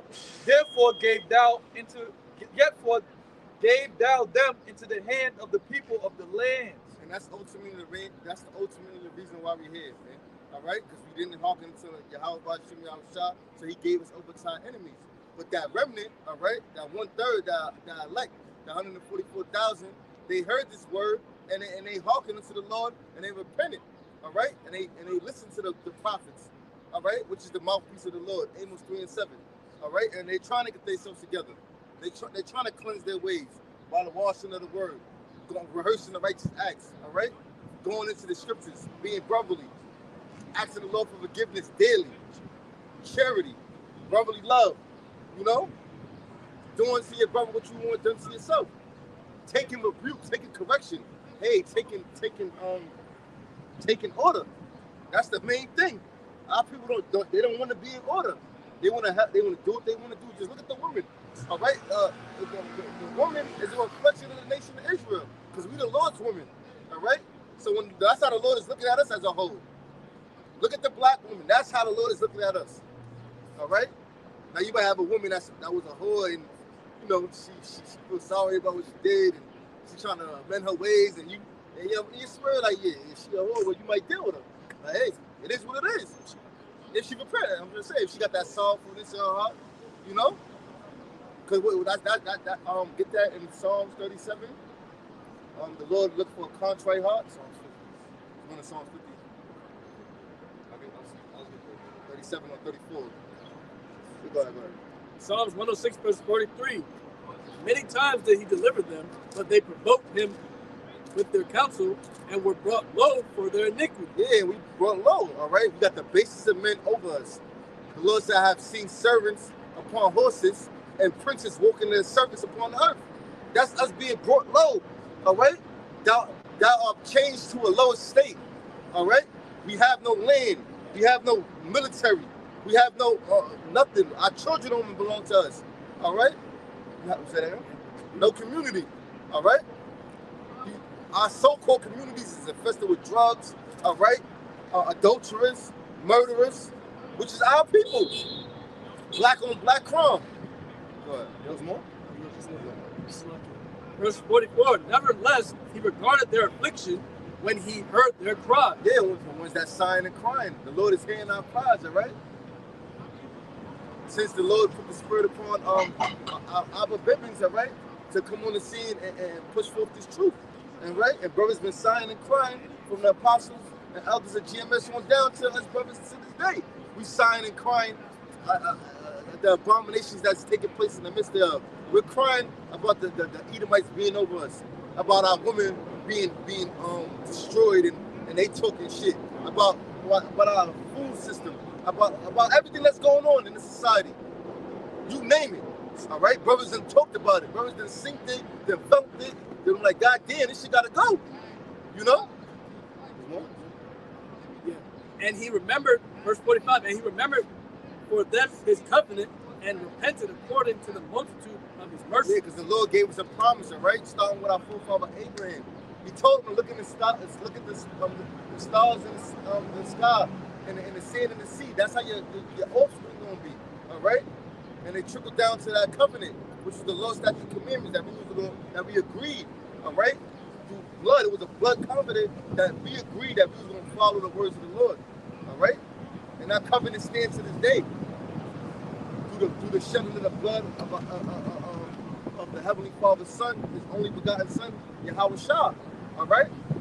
He shed His blood. He was the ultimate sacrifice to bring us back to the Father,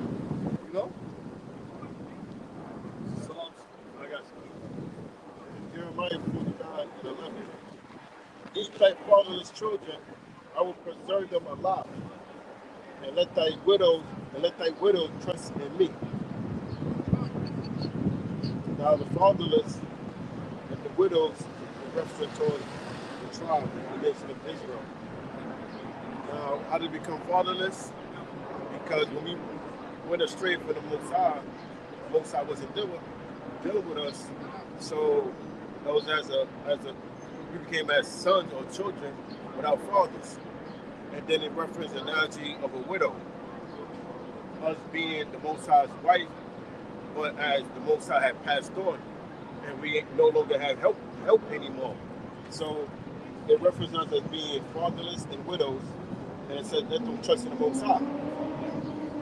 But thus saith the Lord, behold, days of judgment was not to drink of the cup, have us surely drunken. So it said, but thus saith the Lord, behold, days of judgment was not to drink of the cup, have us surely drunken. Yeah, days of judgment was not to drink of the cup, because Israel, you so-called blacks, Latinos, and Native Americans, wasn't set up to be and going through the cup of slavery. That cup represents the Lord's wrath and slavery, ultimately. All right? So days of judgment was to, read that again, Robert the show. Right, it says, thus saith the Lord, behold, days of judgment was not to drink of the cup. Was not to drink of the cup. You were supposed to go through slavery. That wasn't what we were supposed to set up to be. You set them to be kings and judges on the earth. All right? To be an image of the Most High and His eternity upon this earth. You know, but you know, breaking of the law, statutes, commandments. You went through that. Have a surely drunken. You have a surely drunken. All right? Hardcore slavery. All right? You've been in captivity since the Egyptian Empire. You know, we've in and out of captivity since the time of Judges. All right? The what's it called? The Persian. How do you Medio-Persian captivity. The Greek captivity. All right? The Roman captivity. Good. And it says, and art thou he that shall altogether go unpunished? And who's the he? The so-called white man. Right. Thou shalt not go unpunished, but thou shalt surely drink of it. Yeah, you shall surely drink of the cup, all right? Which is slavery. Esau inward thought that his house will continue forever, but no, that's not so. And the way Babylon is falling, all right, is evident. You're going down. The Lord is showing signs every day that the so-called fog in the sky, from the wildfires, come on, out of nowhere, allegedly, you know, the Lord is bringing this place down. This place is circling the drain. For I have sworn by myself, save the Lord, that Basra should become a desolation. The Lord sworn by himself, all right? He stamped it. He put that on him like, yo, nah, this place is going down. It said that Basra was a chief city in Edom, all right? But it represents the so-called white man, the Edomites, all right? And this is the chief harbor, Edom. America, Babylon, it shall be a desolation.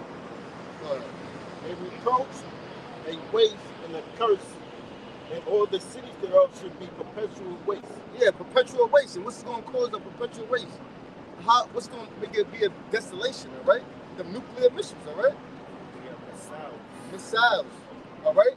Thermonuclear missiles is going to, 200 million nuclear warheads is going to fly over here and destroy this place. Thus said the Lord. The Lord said he created the smith. Get that real quick?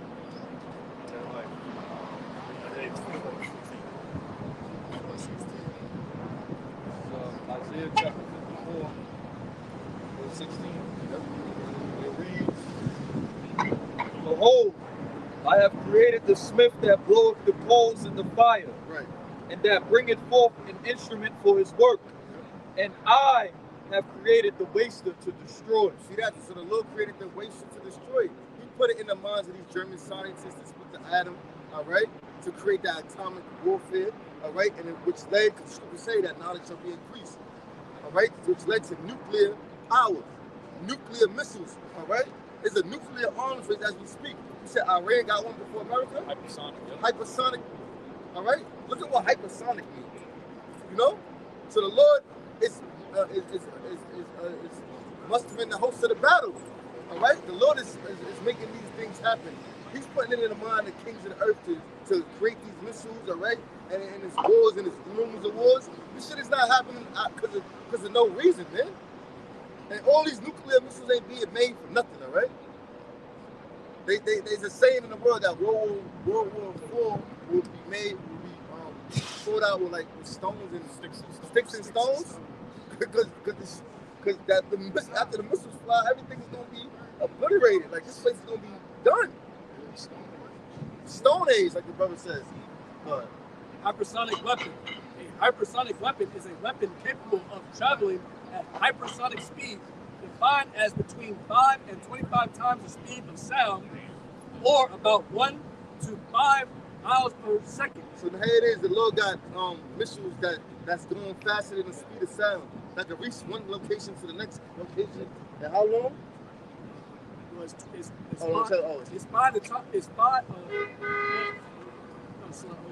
defined as between 5 and 25 times the speed of sound. Okay. So, hypersonic. Right. Like hyper means beyond, sonic means sound. Okay. So beyond sound. Right. That's heavy. So go back to that. So it says, and that's that knowledge being increased. So now we got hypersonic missiles. Go ahead. Behold, I have created the smith that bloweth the coals in the fire, Right. and that bringeth forth an instrument for his work. Right. And I have created the waster to destroy. Yeah, and that's the waster to destroy. So the Lord did this, all right?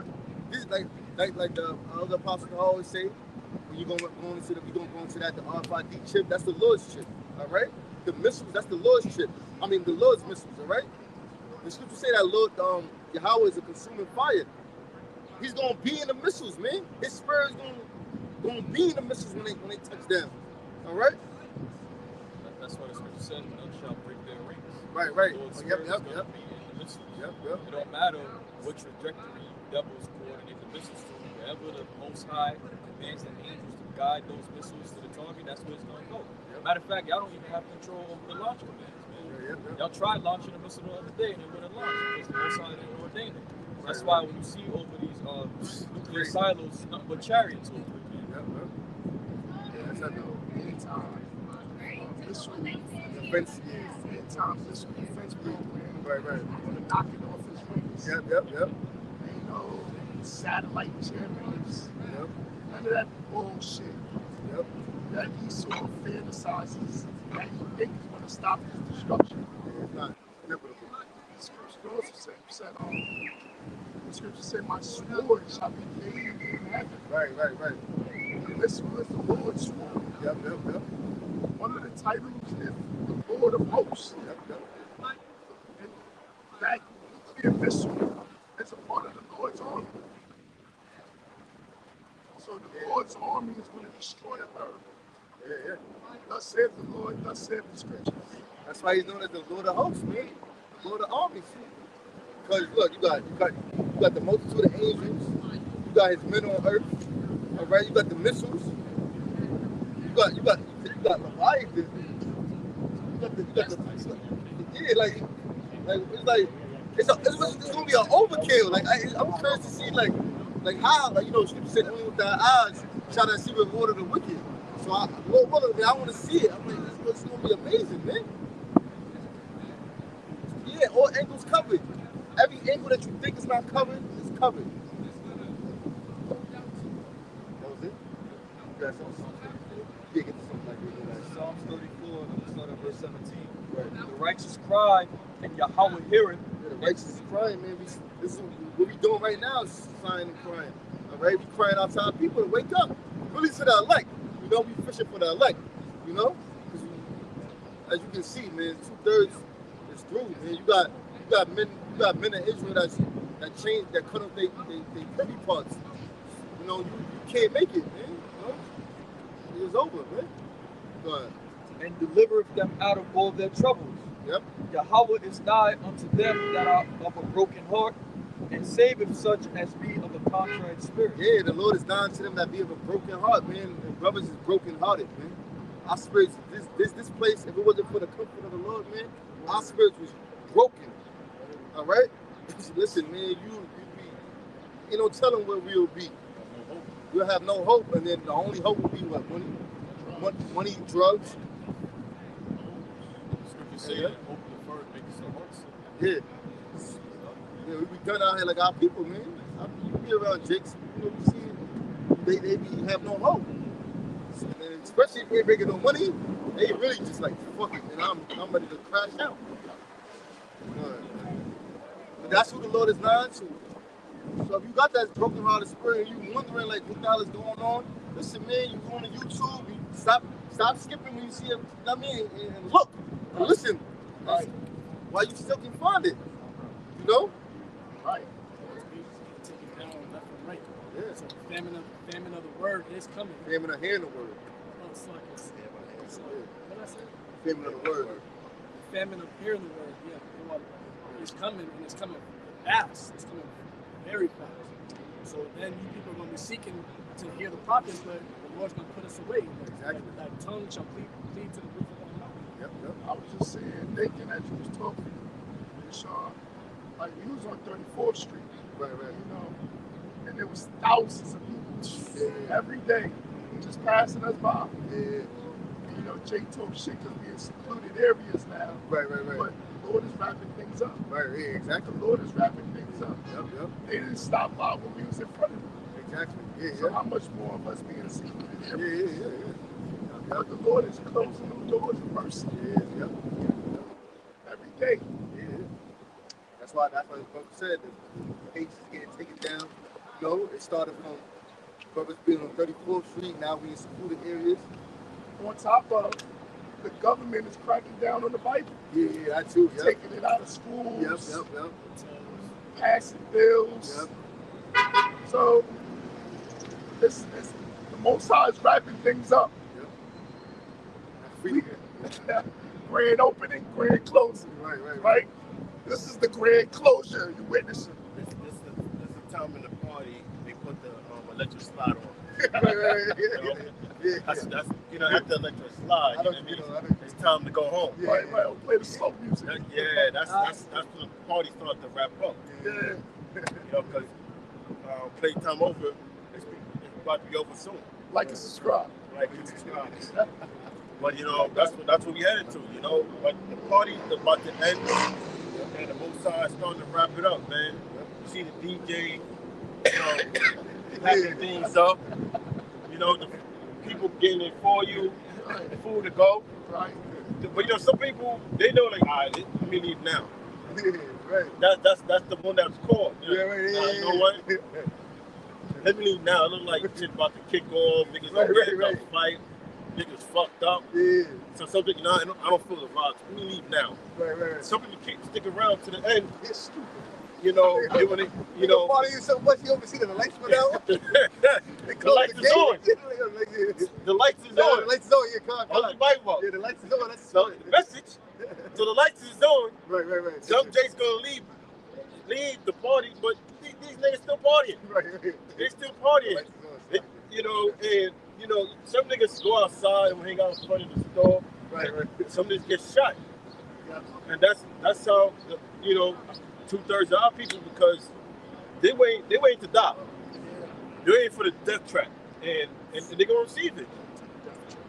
A lot of people say, if I die, I want to die in my sleep. But guess what? Y'all gonna die in your sleep, because you're spiritually asleep, and you're gonna die in your darkest state. That's right. Yeah. Scriptures. It says, many are the afflictions of the righteous, but Yahweh delivereth them out of them all. Yeah, so we go through hell, we catch hell, get mentally plagued, financially plagued, and so on and so forth. But the Lord delivereth them out of it all. And ultimately, that ultimate destruction. The righteous is allowed to be delivered in the chariots, what people call as UFOs, all right? And we're going to get delivered through that Jacob's trouble, where the devil going to come down with great wrath upon the Lord's people, So read that one time. It says, many are the afflictions of the righteous, but Yahweh delivereth them out of them all. Okay. Yeah. Somebody get Job 5:19. Job, the 5th chapter, and the 19th verse. It reads, he shall deliver thee in 6 troubles. Yeah, in 7 there shall no evil touch thee. Yeah, the 6 troubles is what we're going through now, all right? Ultimately, the nuclear missiles, all right, when they come raining down, by the 7th, we ain't going to be here. We're going to be in the chariots. Lord willing. You're going to have martyrs for this truth, all right? That's a glorious death. Some men are going to be beheaded, all right? For not worshiping the beast and taking out that mark, which is the Quran, which is the chip, That's a good name to do forever. That's a glorious death. But it says, in famine he shall redeem thee from death, and in war from the power of the sword. Yeah, it's great famine coming. All right, it's playing famine. It ain't going to be a lack of food, lack of resources. The famine of hearing the word is going to be out and about. People ain't going to get this truth. But it says, thou shalt be hid from the scourge of the tongue, neither shalt thou be afraid of the destruction when it cometh. Yeah, thou shalt be hid from the scourge of the tongue. Ultimately, you got the media, they be, talking shit, but the Lord, if you notice, they be slander. Yeah, the slander. The Lord be kind of, keeping us at bay from that. IUIC and IUSK and them cats don't be all on the news and shit like that. You know what I mean? But it says, the Lord gonna hide us from all that, man. Cause they ain't really you can't control the spirit. It go where it go, it's like the wind. It's not like organized like these other camps try to. You know what I mean? They can't really pinpoint us. You know? Go ahead. It says at destruction and famine. We don't gotta check into no organization and give them our IDs and socials and things of that nature. All right? The Lord ain't tell the prophets to do all that. But you know what though? They're gonna be scored by the tongue too. Right, exactly. You know, when Esau comes down, he's not gonna try to differentiate. Right. You know what African group you Right. affiliated with. Right. They're gonna put us all in one. IUIC, ISUPK, Sakaris, HOPs. They're gonna say all these guys are Israelites. Right. And you know they're gonna slander us. Yeah. But if you're of the elect, the Most High gonna have you overcome. Right. Now if you're not of the elect, and whatever, you're not gonna keep your frame. You're gonna fold up. You're like, you know what, man? I don't want nothing to do with this. That's right.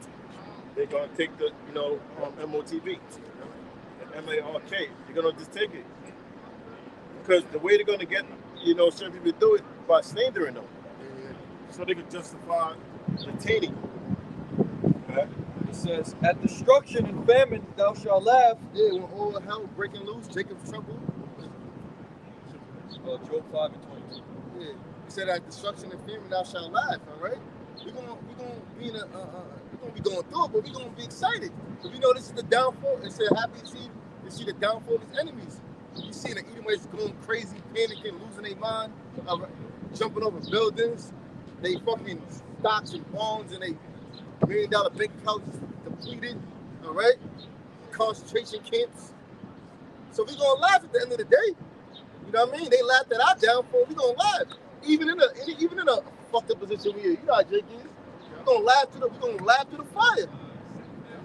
Huh? Yeah, we know who's doing it. Ultimately, like, oh, this is it, man. Let's go. Kingdom's at the door. You know, glory, the kingdom, YAHAWASHI, popping up any second. Yeah, there's gonna be deliverance or destruction. Lord willing, we be delivered, man. Right. It says, neither shalt thou be afraid of the beasts of the earth. Yeah, because the scriptures say the beasts of the earth going to be at league with you. The lions and, huh? Oh, you say that? Okay, we'll read it. It says, for thou shalt be in league with the stones of the field, and the beasts of the field shall be at peace. Yeah, the lions, the bears, tigers, all right, mountain lions, the raccoons. There's a lot of raccoons in the city, man. You see the possums, you be, oh shit. The rats, skunks, everything, man. Birds, the ravens, money, dropping up food to brothers. Man, it's gonna be so spiritual out here. Yep. Miracles. Yep. It's gonna be crazy, man. Like the account of Elijah. Right. You know, Most High sent a raven to feed Elijah. Yep. There's nothing impossible with the Lord. So don't doubt in that day, man. You just have that faith. Believe in the Lord. The Lord is a man that he shall not lie.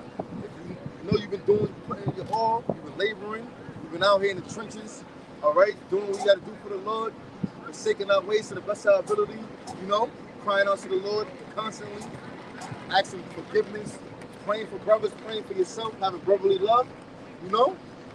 So just put all your chips to the Lord, man. Like, Lord, I did the best I could do in this flesh. May you have mercy on my soul and may you deliver me. And you say that wholeheartedly, you know. The scripture says, he that soweth sparingly shall reap sparingly. He that soweth abundantly shall reap abundantly. It says, but thou shalt be in league with the stones of the field, and the beasts of the field shall be at peace with thee. And thou shalt know that thy tabernacle shall be in peace, and thou shalt visit thy habitation, and shalt not sin. Psalm chapter 91, verse 1. He that dwelleth in the secret place of the Most High shall abide under the shadow of the Almighty. The secret place of the Most High is in the scriptures, all right? The Comforter, all right? Oh, the name of the Lord is a strong tower. That's the other thing, the name. You gotta know the name, man. The scriptures say, hallowed be thy name, man. Yahawah or YAHAWASHI. If you hearing everybody else in the world saying Jesus, then that's not the fucking name, all right? And you don't.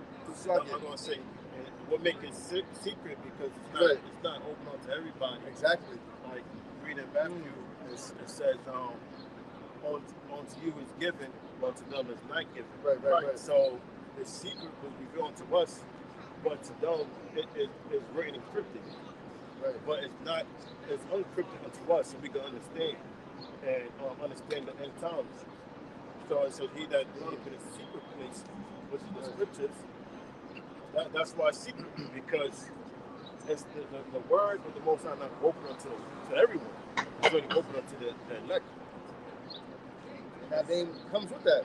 That's why it references it as treasure, because treasure is not something you would obtain, like have a chest of gold and silver. Gold and silver and precious stones are precious, just like the word of the Most High. Everyone doesn't haven't obtained it, or it's not that obtainable.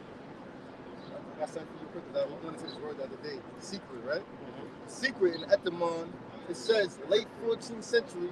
It says that which is hidden from human understanding, that which is hidden from general knowledge. It says. Set aside. Yeah, I'm gonna get to that. Yep.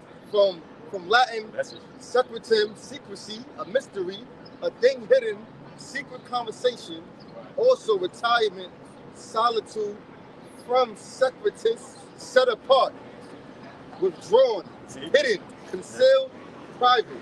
So that's something that's set apart. Yeah.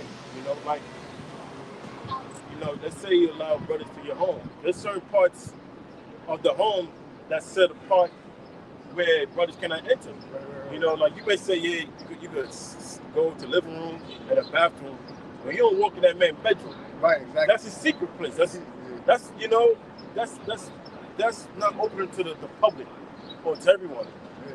So same thing with the Most High, certain things that's with his knowledge, he set that apart. To understand he set it apart. Because anybody can go in the book, but not everyone can obtain the understanding. That's what makes it a secret or a mystery. Yep. And that comes with the name, all right? Real quick, in Proverbs 4:7. There you.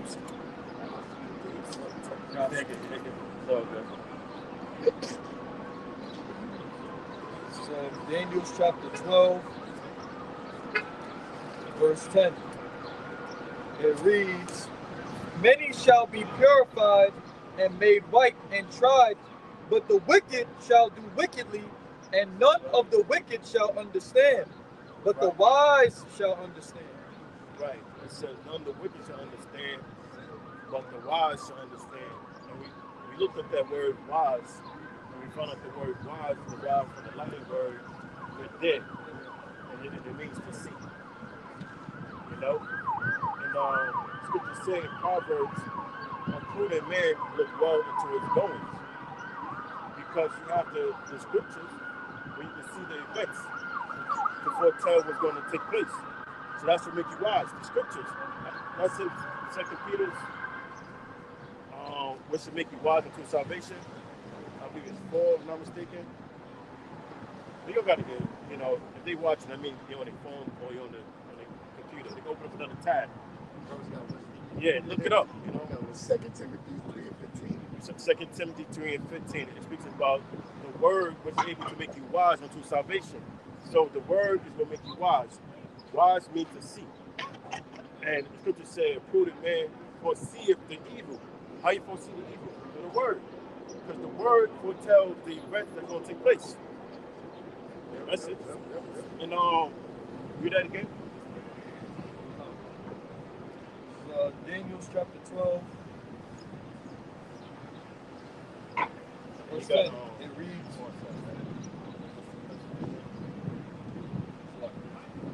It reads, "Many shall be purified and made white and tried, but the wicked shall do wickedly, and none of the wicked shall understand, but the wise shall understand." Right, the wise shall understand. And the book of Wisdom of Solomon, that says that wisdom will not enter into a malicious soul. Right? So if you wicked, you corrupt, wisdom is not going to enter. Now get Proverbs 4:7. Proverbs chapter 4, verse 7. Wisdom is the principal thing, Therefore, get wisdom. So, wisdom is the principal thing. Read that again. Proverbs chapter 4, verse 7. Wisdom is the principal thing. Therefore, get wisdom, and with all thy getting, get understanding. Right. So, the word principle, it really means something that is your first priority. So your first priority, or what is chief, is to seek wisdom.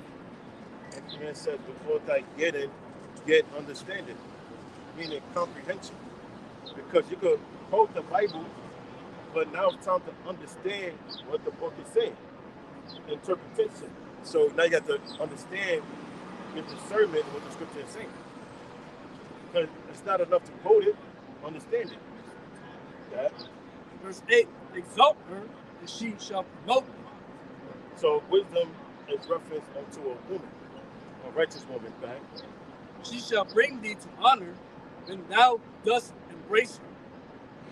She shall give to thine head an ornament of grace, a crown.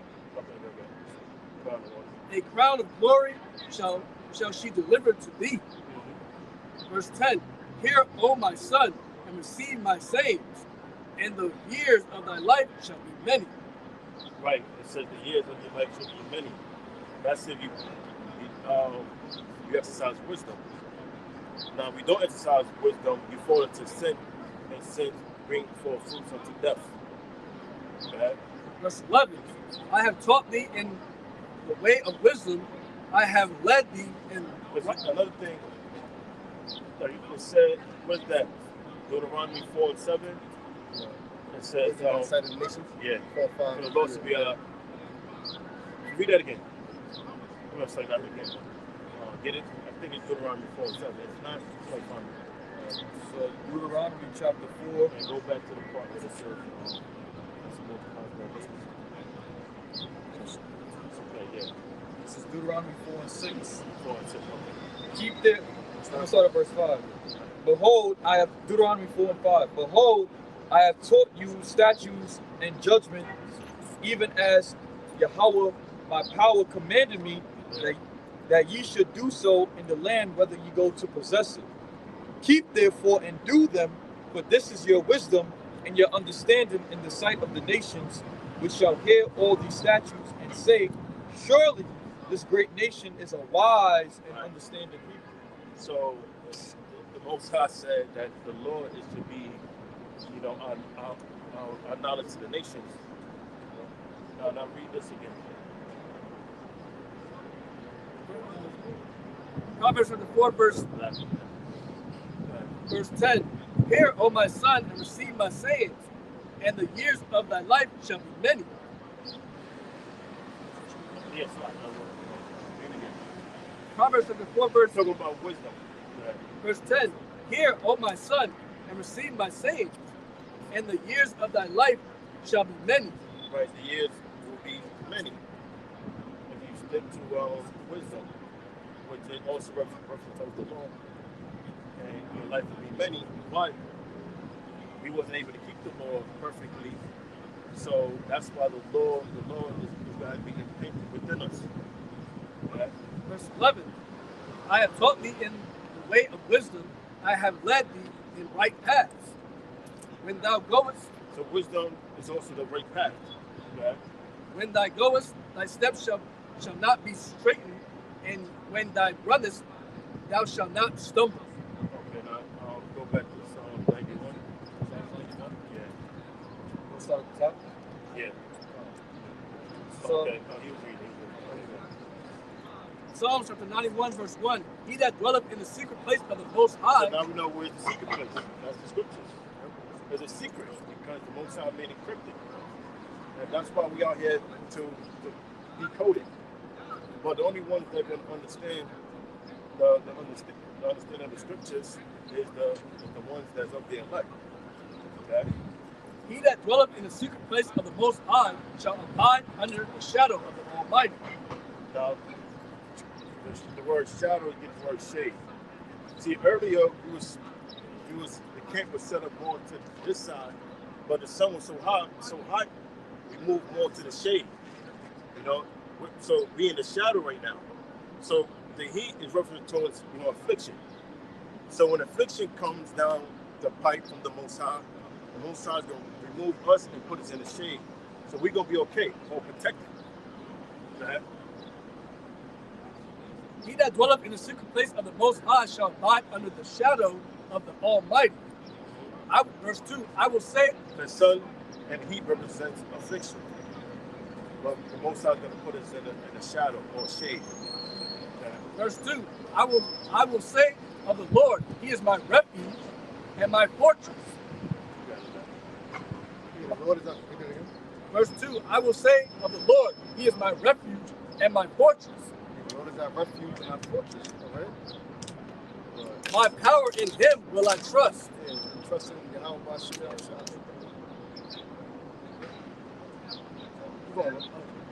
Verse 3, surely He shall deliver thee from the snare of the fowler and from the noisome pestilence. That's going into the nuclear missiles, all right? That's what we're trying to get saved from. We got Christians saying they saved, but the destruction ain't happened yet. So how you saved? You know? Verse 4, He shall cover thee with His feathers.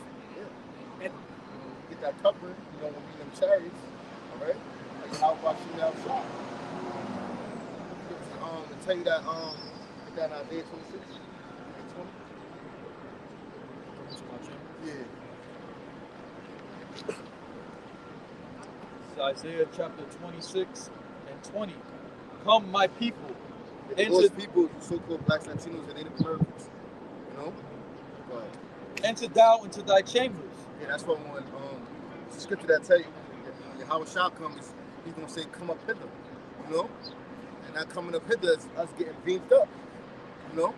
Us getting beamed up into the fathership, and, you know, in the multiple ships that probably going to gather to the fathership, who knows? You know? But it says, enter thou into thy chambers and shut thy doors about thee. Hide thyself as it were for a little moment. Yeah, so that's that covering. That's what the Lord gonna hide us, all right, in them chariots. You know, the Lord's gonna protect us from the destruction, and we're gonna see it. We're gonna have the bird's eye view of America being fully destroyed. You know, Lord willing. That was it, right?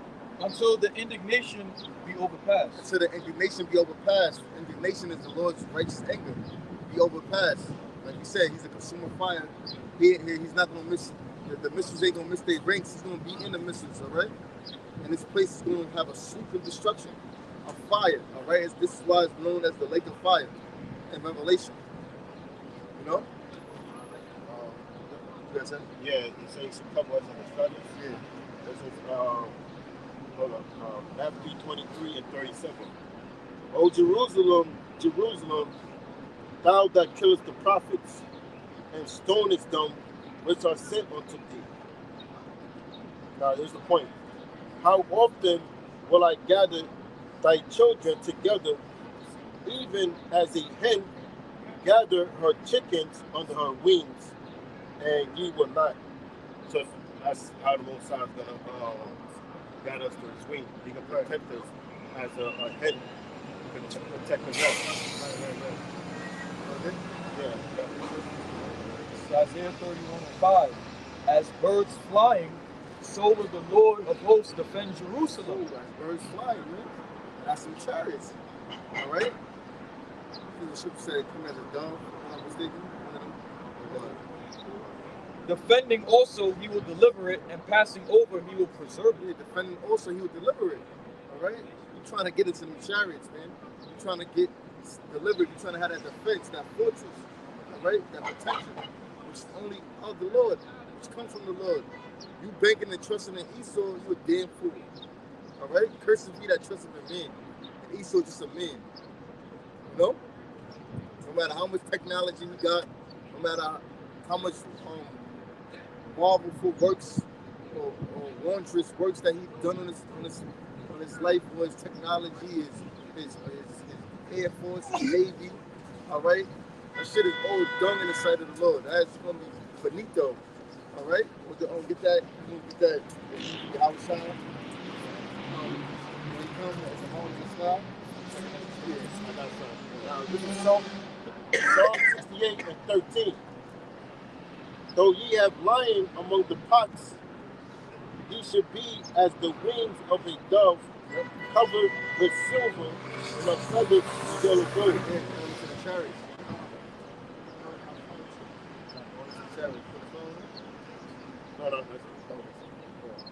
No.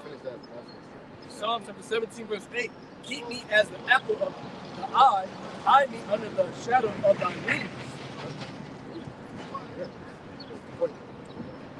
Malachi 4 and 2. But unto you that fear my name shall the Son of Righteousness arise with healing in his wings. Unto you that fear thy name, right? YAHAWAH, BAHASHAM, YAHAWASHI. You know? Will the Son come with righteousness? Read that again.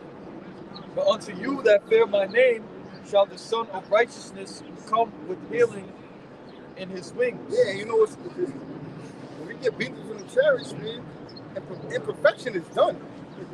All right? That's done away with. We're going to be fully healed. We're going to have them new bodies. You know? The thought of sin is gone. The thought of anything that's corrupt is gone once you get into them heavenly bodies. All right? And that's what YAHAWASHI is coming with. That healing. It starts now with the scriptures. All right? Because it comforts us, it heals us. All right? It gives us hope.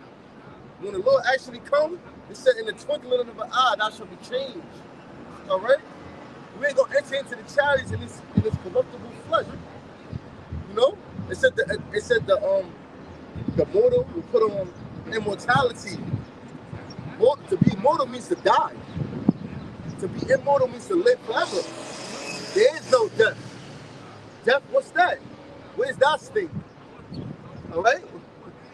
And YAHAWASHI conquered death. And the Lord won't allow it, so we conquer death, man. When we get into them new bodies, man. And we got the law, statute, commandments embedded in our DNA. You know? Imagine how he gonna be moving in the kingdom with this. Yo, man. You fully programmed to do righteousness? Come on. All right. It says, arise with healing in his wings, and ye shall go forth and grow up as calves among the stars. Yeah, what's He shall cover thee, Psalm chapter 91, verse 4. He shall cover thee with his feathers, and under his wings shalt thou trust. His truth shall be thy shield and buckler. His truth shall be thy shield and buckler. Ephesians 6 says, put on the whole armor of YAHAWAH, BAHASHAM, YAHAWASHI. All right? Above all, the shield of faith. All right? And so on and so forth. All right. Verse 5. Thou shalt not be afraid for the terror by night, nor for the arrow that flieth by day. Yep. Verse 6. Nor for the pestilence that walketh in darkness, nor for the destruction that wasteth at noonday. Yeah, and that's ultimately, you know, Esau, you know, when his military, where he got his might, his missiles, we ain't gonna be afraid of that.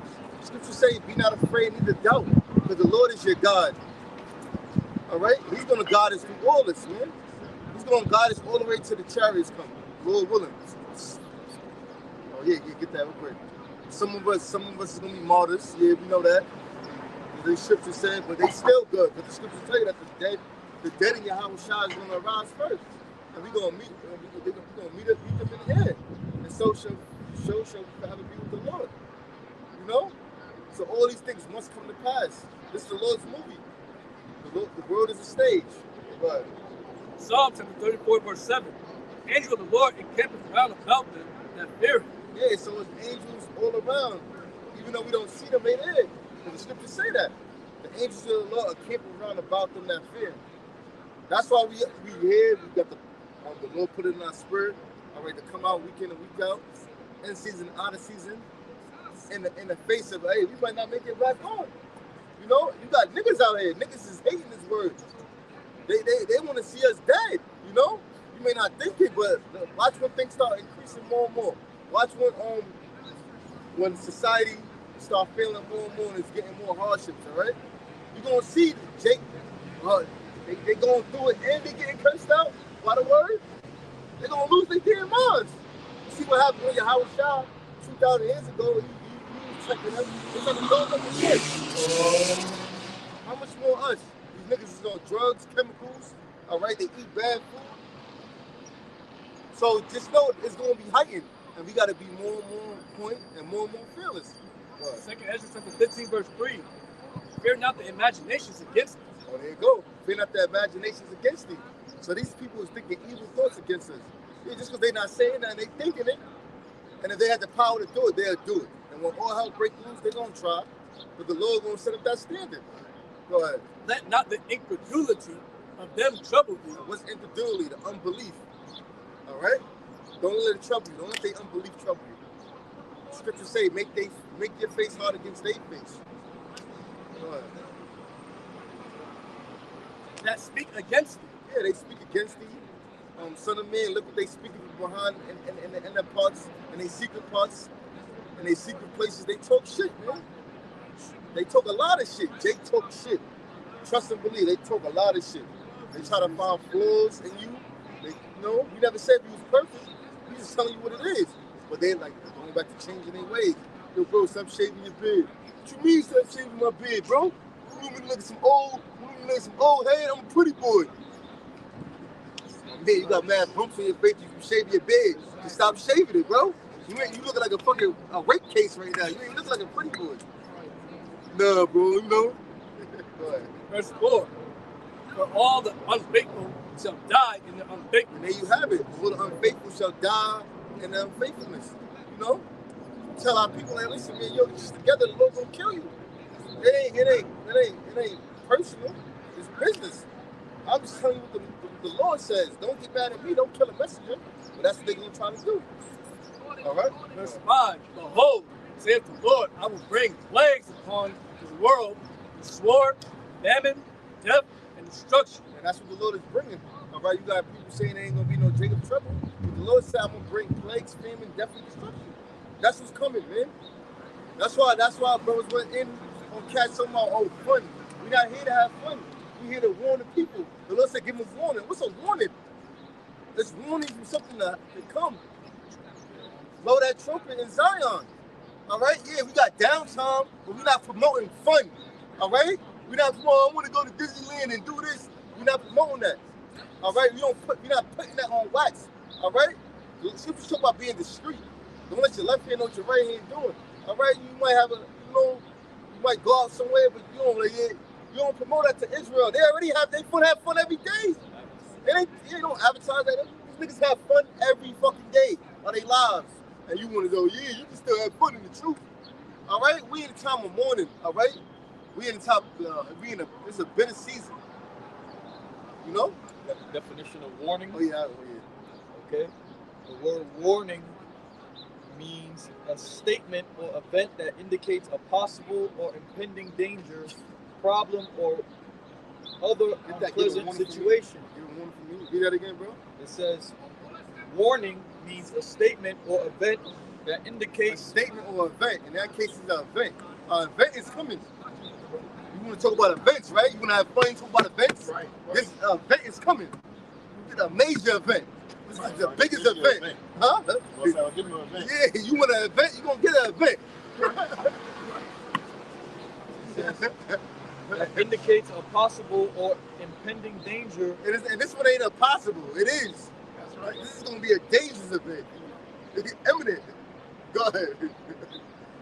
Problem or unpleasant situation. Hey, I'm having fun right now. Talk about this. That's right. This is fun. This is fun. That's right. Go ahead. It says impending danger, problem, or other unpleasant situation. Impending danger, which it is a dangerous situation. All right? And it's coming.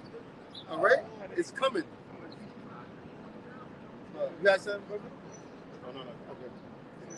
Ezekiel chapter 3, verse 17. Son of man, I have made thee a watchman unto the house of Israel. Yeah, so to be watchman, in the ancient world, you had the watchman, all right? That was on top of the top of the wall, all right? The battlements, looking out for the enemy. That's when we had Jerusalem structure. That's when we had a physical army attack, all right?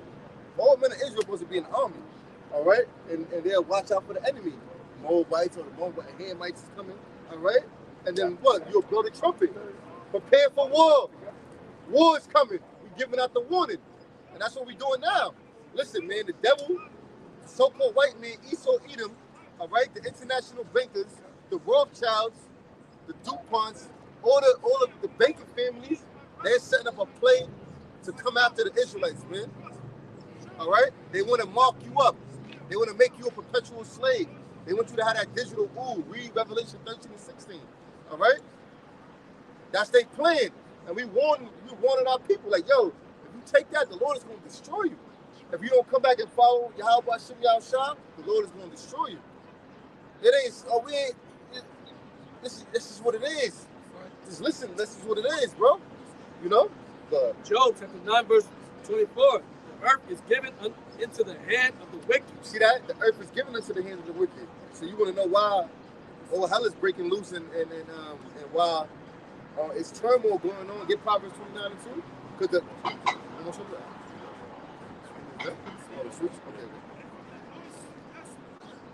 all right, so finish that and then read that. He covered the faces of the judges thereof. Yeah, who's the judges? The Israelites, right? Starting with Yahawah, YAHAWASHI in the dark ages, and the angels, iconoclasm. All right, the depicting of the images. If not, where and who is? If not, where and who is it? Get that last one. Proverbs 29 and 2. Right. When the righteous are in authority, the people rejoice. Yep. But when the wicked bear rule, the people mourn. The people mourn, and we all in the morning. Look at the wicked passing us now. Lord willing, this was edifying, and we'll be out here, Lord willing. Well, Lord willing, not next week, but Lord willing, we'll be out here to edify some. Speak. Oh, I'll read it again. This is Proverbs 29 and 2. When the righteous are in authority, the people rejoice. yeah, when the righteous are in authority, the people rejoice. When the righteous are not in authority, Esau, Edom, the wicked that the Bible speaks of, is in authority. But when the wicked bear rule, the people mourn. Yep, and that's what's going on right now in the four corners of the earth. We're not having fun. We got Esau's foot upon our necks, week in and week out, paying taxes. You know, being on the hamster wheel. If you don't work, guess what? You don't eat. If you don't work, you can't pay bills. And then guess what? You're gonna be homeless. And then guess what? You're gonna have to go back to Esau for the want of all things. See how the cycle continues? Are we not under the curses? Going back to Deuteronomy 28th chapter. The Lord said this was gonna happen if you turn away from my ways, my righteous ways. And that's what's going on right now. We're at the foot of Esau. But soon the Lord's gonna come back and redeem us. But we have to hold fast. We have to hold fast to what we know. We got to have patience. We got to suffer. We got to suffer for the things that we've done. I'll get something. So, I got something. You just said. What you just said. I got something. You said we got to suffer for the things that we've done. This is Micah 7 and verse 9. I will bear the indignation of the Lord because I sinned against him. There you go.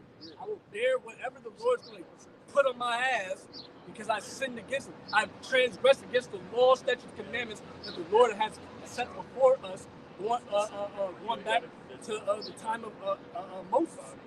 You know, and Lord willing, we are of that righteous number, so we do not bear the indignation of the 2/3, which is that hellfire that's going to rain upon Babylon the Great, aka America, when those missiles are shot off. And then you got, especially if you come in the 11th hour or 12th hour in this truth, Lord willing, be of the elect, you better repent, just like this malefactor on the right hand side of Yahawashi. He repented at the last second. So repentance is open at all times, but it's up to the Lord to put that spirit on you to repent. This is Micah 7 and verse 9. I will bear the indignation. I will bear the indignation of the Lord because I have sinned against him. What does indignation mean? Righteous judgment.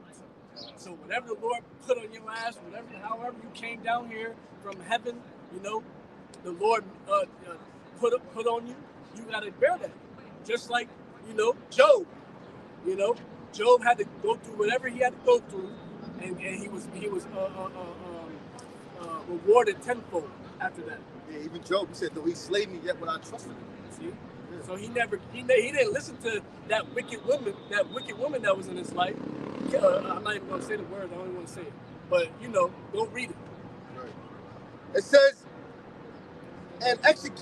until he plead my cause and execute judgment for me, he will bring me forth to the light, and I shall behold his righteousness. So he will bring you forth to the light, which is his truth. Because we were in darkness at one point in time. Like, just go to your nearest hood. Look how the Dominicans act.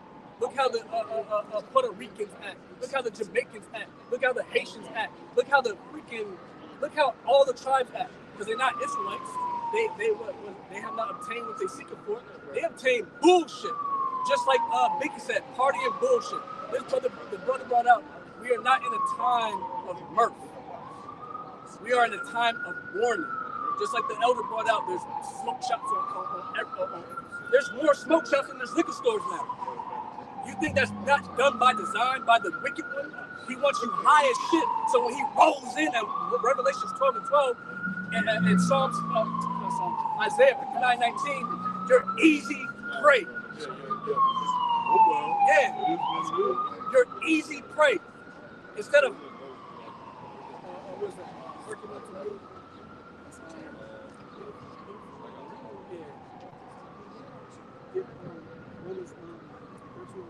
I got something.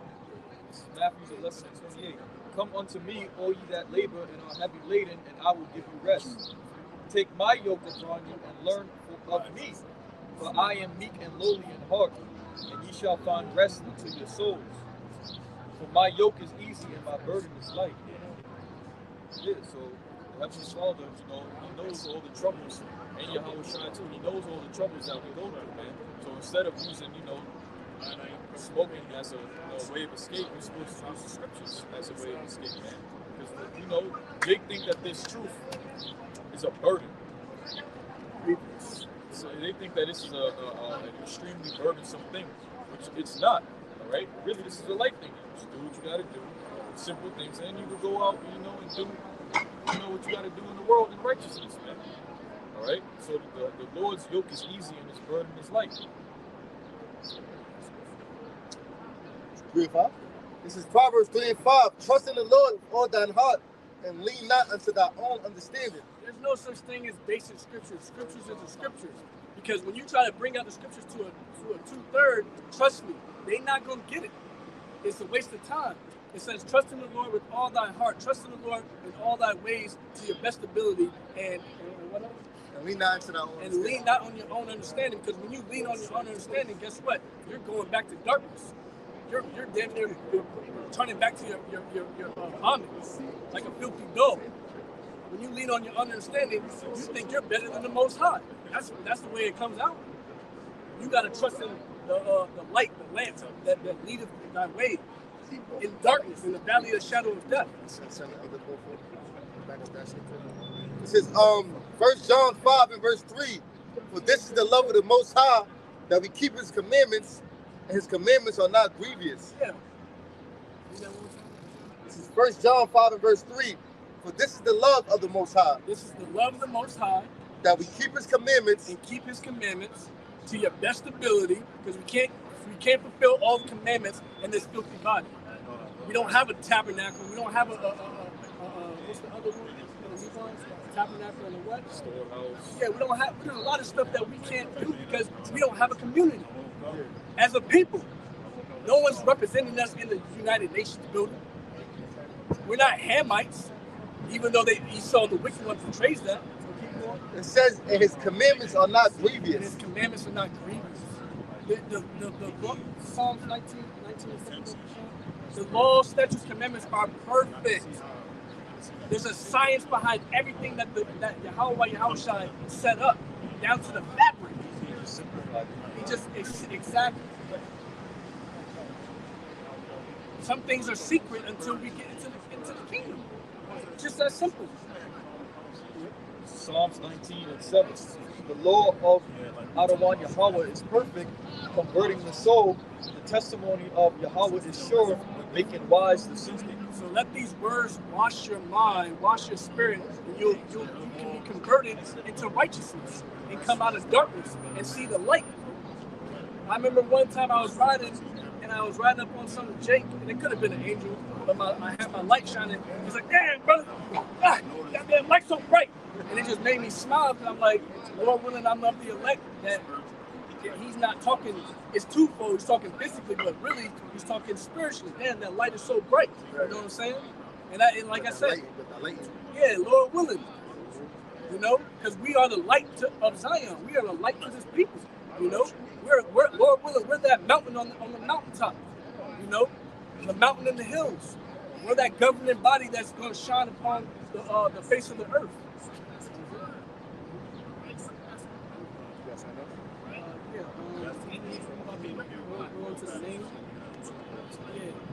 Because we're coming into some times you ain't seen shit yet. We're coming into Jacob's trumpet, Jeremiah 30:7. We're blowing the trumpet for Zion and telling the people their transgressions. Stop smoking. Stop running how the brother said it, trying to escape reality. Because reality one way or the other is about to come and smack you in the ass, smack you in the face. Because once the internet gets shut down, once the lights go out, you know, it's going to be every man for himself. The love of many shall wax cold. Like I said, this is Proverbs 18:10. The name of the Lord is a strong tower. The righteous run into it and is safe. The name of the Lord that you got to believe on and believe in is YAHAWAH, YAHAWASHI. YAHAWAH, BAHASHAM, YAHAWASHI. That's it. Like they're bringing out Jesus Christ. He didn't say that. The name of the Lord is dreadful among the heathens. So how can the name be Jesus? How can the name be this? How can the name be that? Like the elder brought out, the name is secret. Amos 3:6. You know, wouldn't the prophets, the mouth of the Lord, know the name of the Lord that are out there on the highways and byways? Because I can tell you right now, countless times, the name of the Lord has delivered me out of multiple situations, life and death situations, back to back, just alone this week alone. You see what I'm saying? Psalms 34:7. That was it. Because without the name, you're fucked. Without the faith of Yahweh Yahushua, you're screwed. Psalms 125:1. They that trust in the Lord shall be as Mount Zion, which cannot be removed. God, you're not going to be touched in that day believing in the name of the Lord. Yeah, you're going to get your feathers ruffled. You're going to go through some situations. See, how the Lord works is the Lord likes to see how you're going to react with your back against the wall. At the very last, with your chinny, how you say it? So basically, life and death situation. You know what I'm saying? And you're going to have to call in the name of YAHWASHI to be delivered out of that situation. And there's going to be some people that know the name of the Lord, but the Lord's not dealing with them. They're going to say, Lord, Lord, you know? So it says, but abideth forever. As the mountains are round about Jerusalem, so the Lord is round about his people from henceforth even forever. The Lord's all about defense. Yeah. Everybody that's including the heathen, 2/3, they're the enemy of the Lord. And they're like the brother said, they'll kill us right now. Because they don't want to hear correction. They hate correction. This is their kryptonite. The law, statutes, commandments is kryptonite to the wicked. So starting off with the 2/3, because the law, statutes, commandments was given unto these 12 tribes. Starting with Judah all the way down to Issachar. This is Malachi 3:16. Then they that fear the Lord spake often one to another, and the Lord hearkened and heard it. And the book of remembrance was written before him. For them that feared the Lord, and them that thought upon his name. Yeah, so what's the name of the Lord? Yahawah, meaning he exists. What's the son's name? The only begotten son's name is YAHWASHI, meaning he saves, he redeems, he delivers. If you don't believe in those names, you don't believe in those names in the days that are come, the days that are the evil days that are to come, you're gonna get rolled over. You're gonna at the end of the day, the Lord's gonna show His glory through His men that's out there on the highways and byways on the four corners of the earth, prophesying week in and week out, for the prophesying the downfall of America, Babylon, and you know, ushering in, Lord willing, World War III. That will happen soon. Yeah, it's Isaiah 33:6. And wisdom and knowledge shall be the stability of thy times, and strength and salvation. The fear of the Lord is instruction. Wisdom and knowledge shall be the stability of thy times. What's the first part of this truth? Learning the name, right? As soon as you utter those names, YAHAWAH, YAHAWASHI, you've already made a spiritual contract with the Lord. Then you put on the garment. And you gotta believe in the name, and then you put on the garment, and then boom, you're solidified. You on the team. And only You're in the army now. Yeah, you in the army now. You made a vow. You made a vow. I mean, you know you believe, but I'm talking about like you put your hand in the plow. Like I'm gonna do this work. Yeah. You made a vow, man. Yeah, until death. Yeah. Strive for the masteries. Strive for the masteries until death. Yeah, you gonna fumble. All right, Just stay big. oh yeah, you're gonna stumble and fall here and there. That's the whole. That's part of it. It's a marathon, not a race. That's what a lot of brothers don't understand. You're gonna have to pace yourself. You know. Yeah, if you want to endure. But with that, Lord willing, this is edifying, and we're gonna say, "Kal Halam Yahawah, BAHASHAM, YAHAWASHI, BAHASHAM, and Kakwadash. Double honors to the apostles of Great Millstone, the elders on down in Connecticut, and shalom to the hopeful elect and the four corners of the earth. Shalom.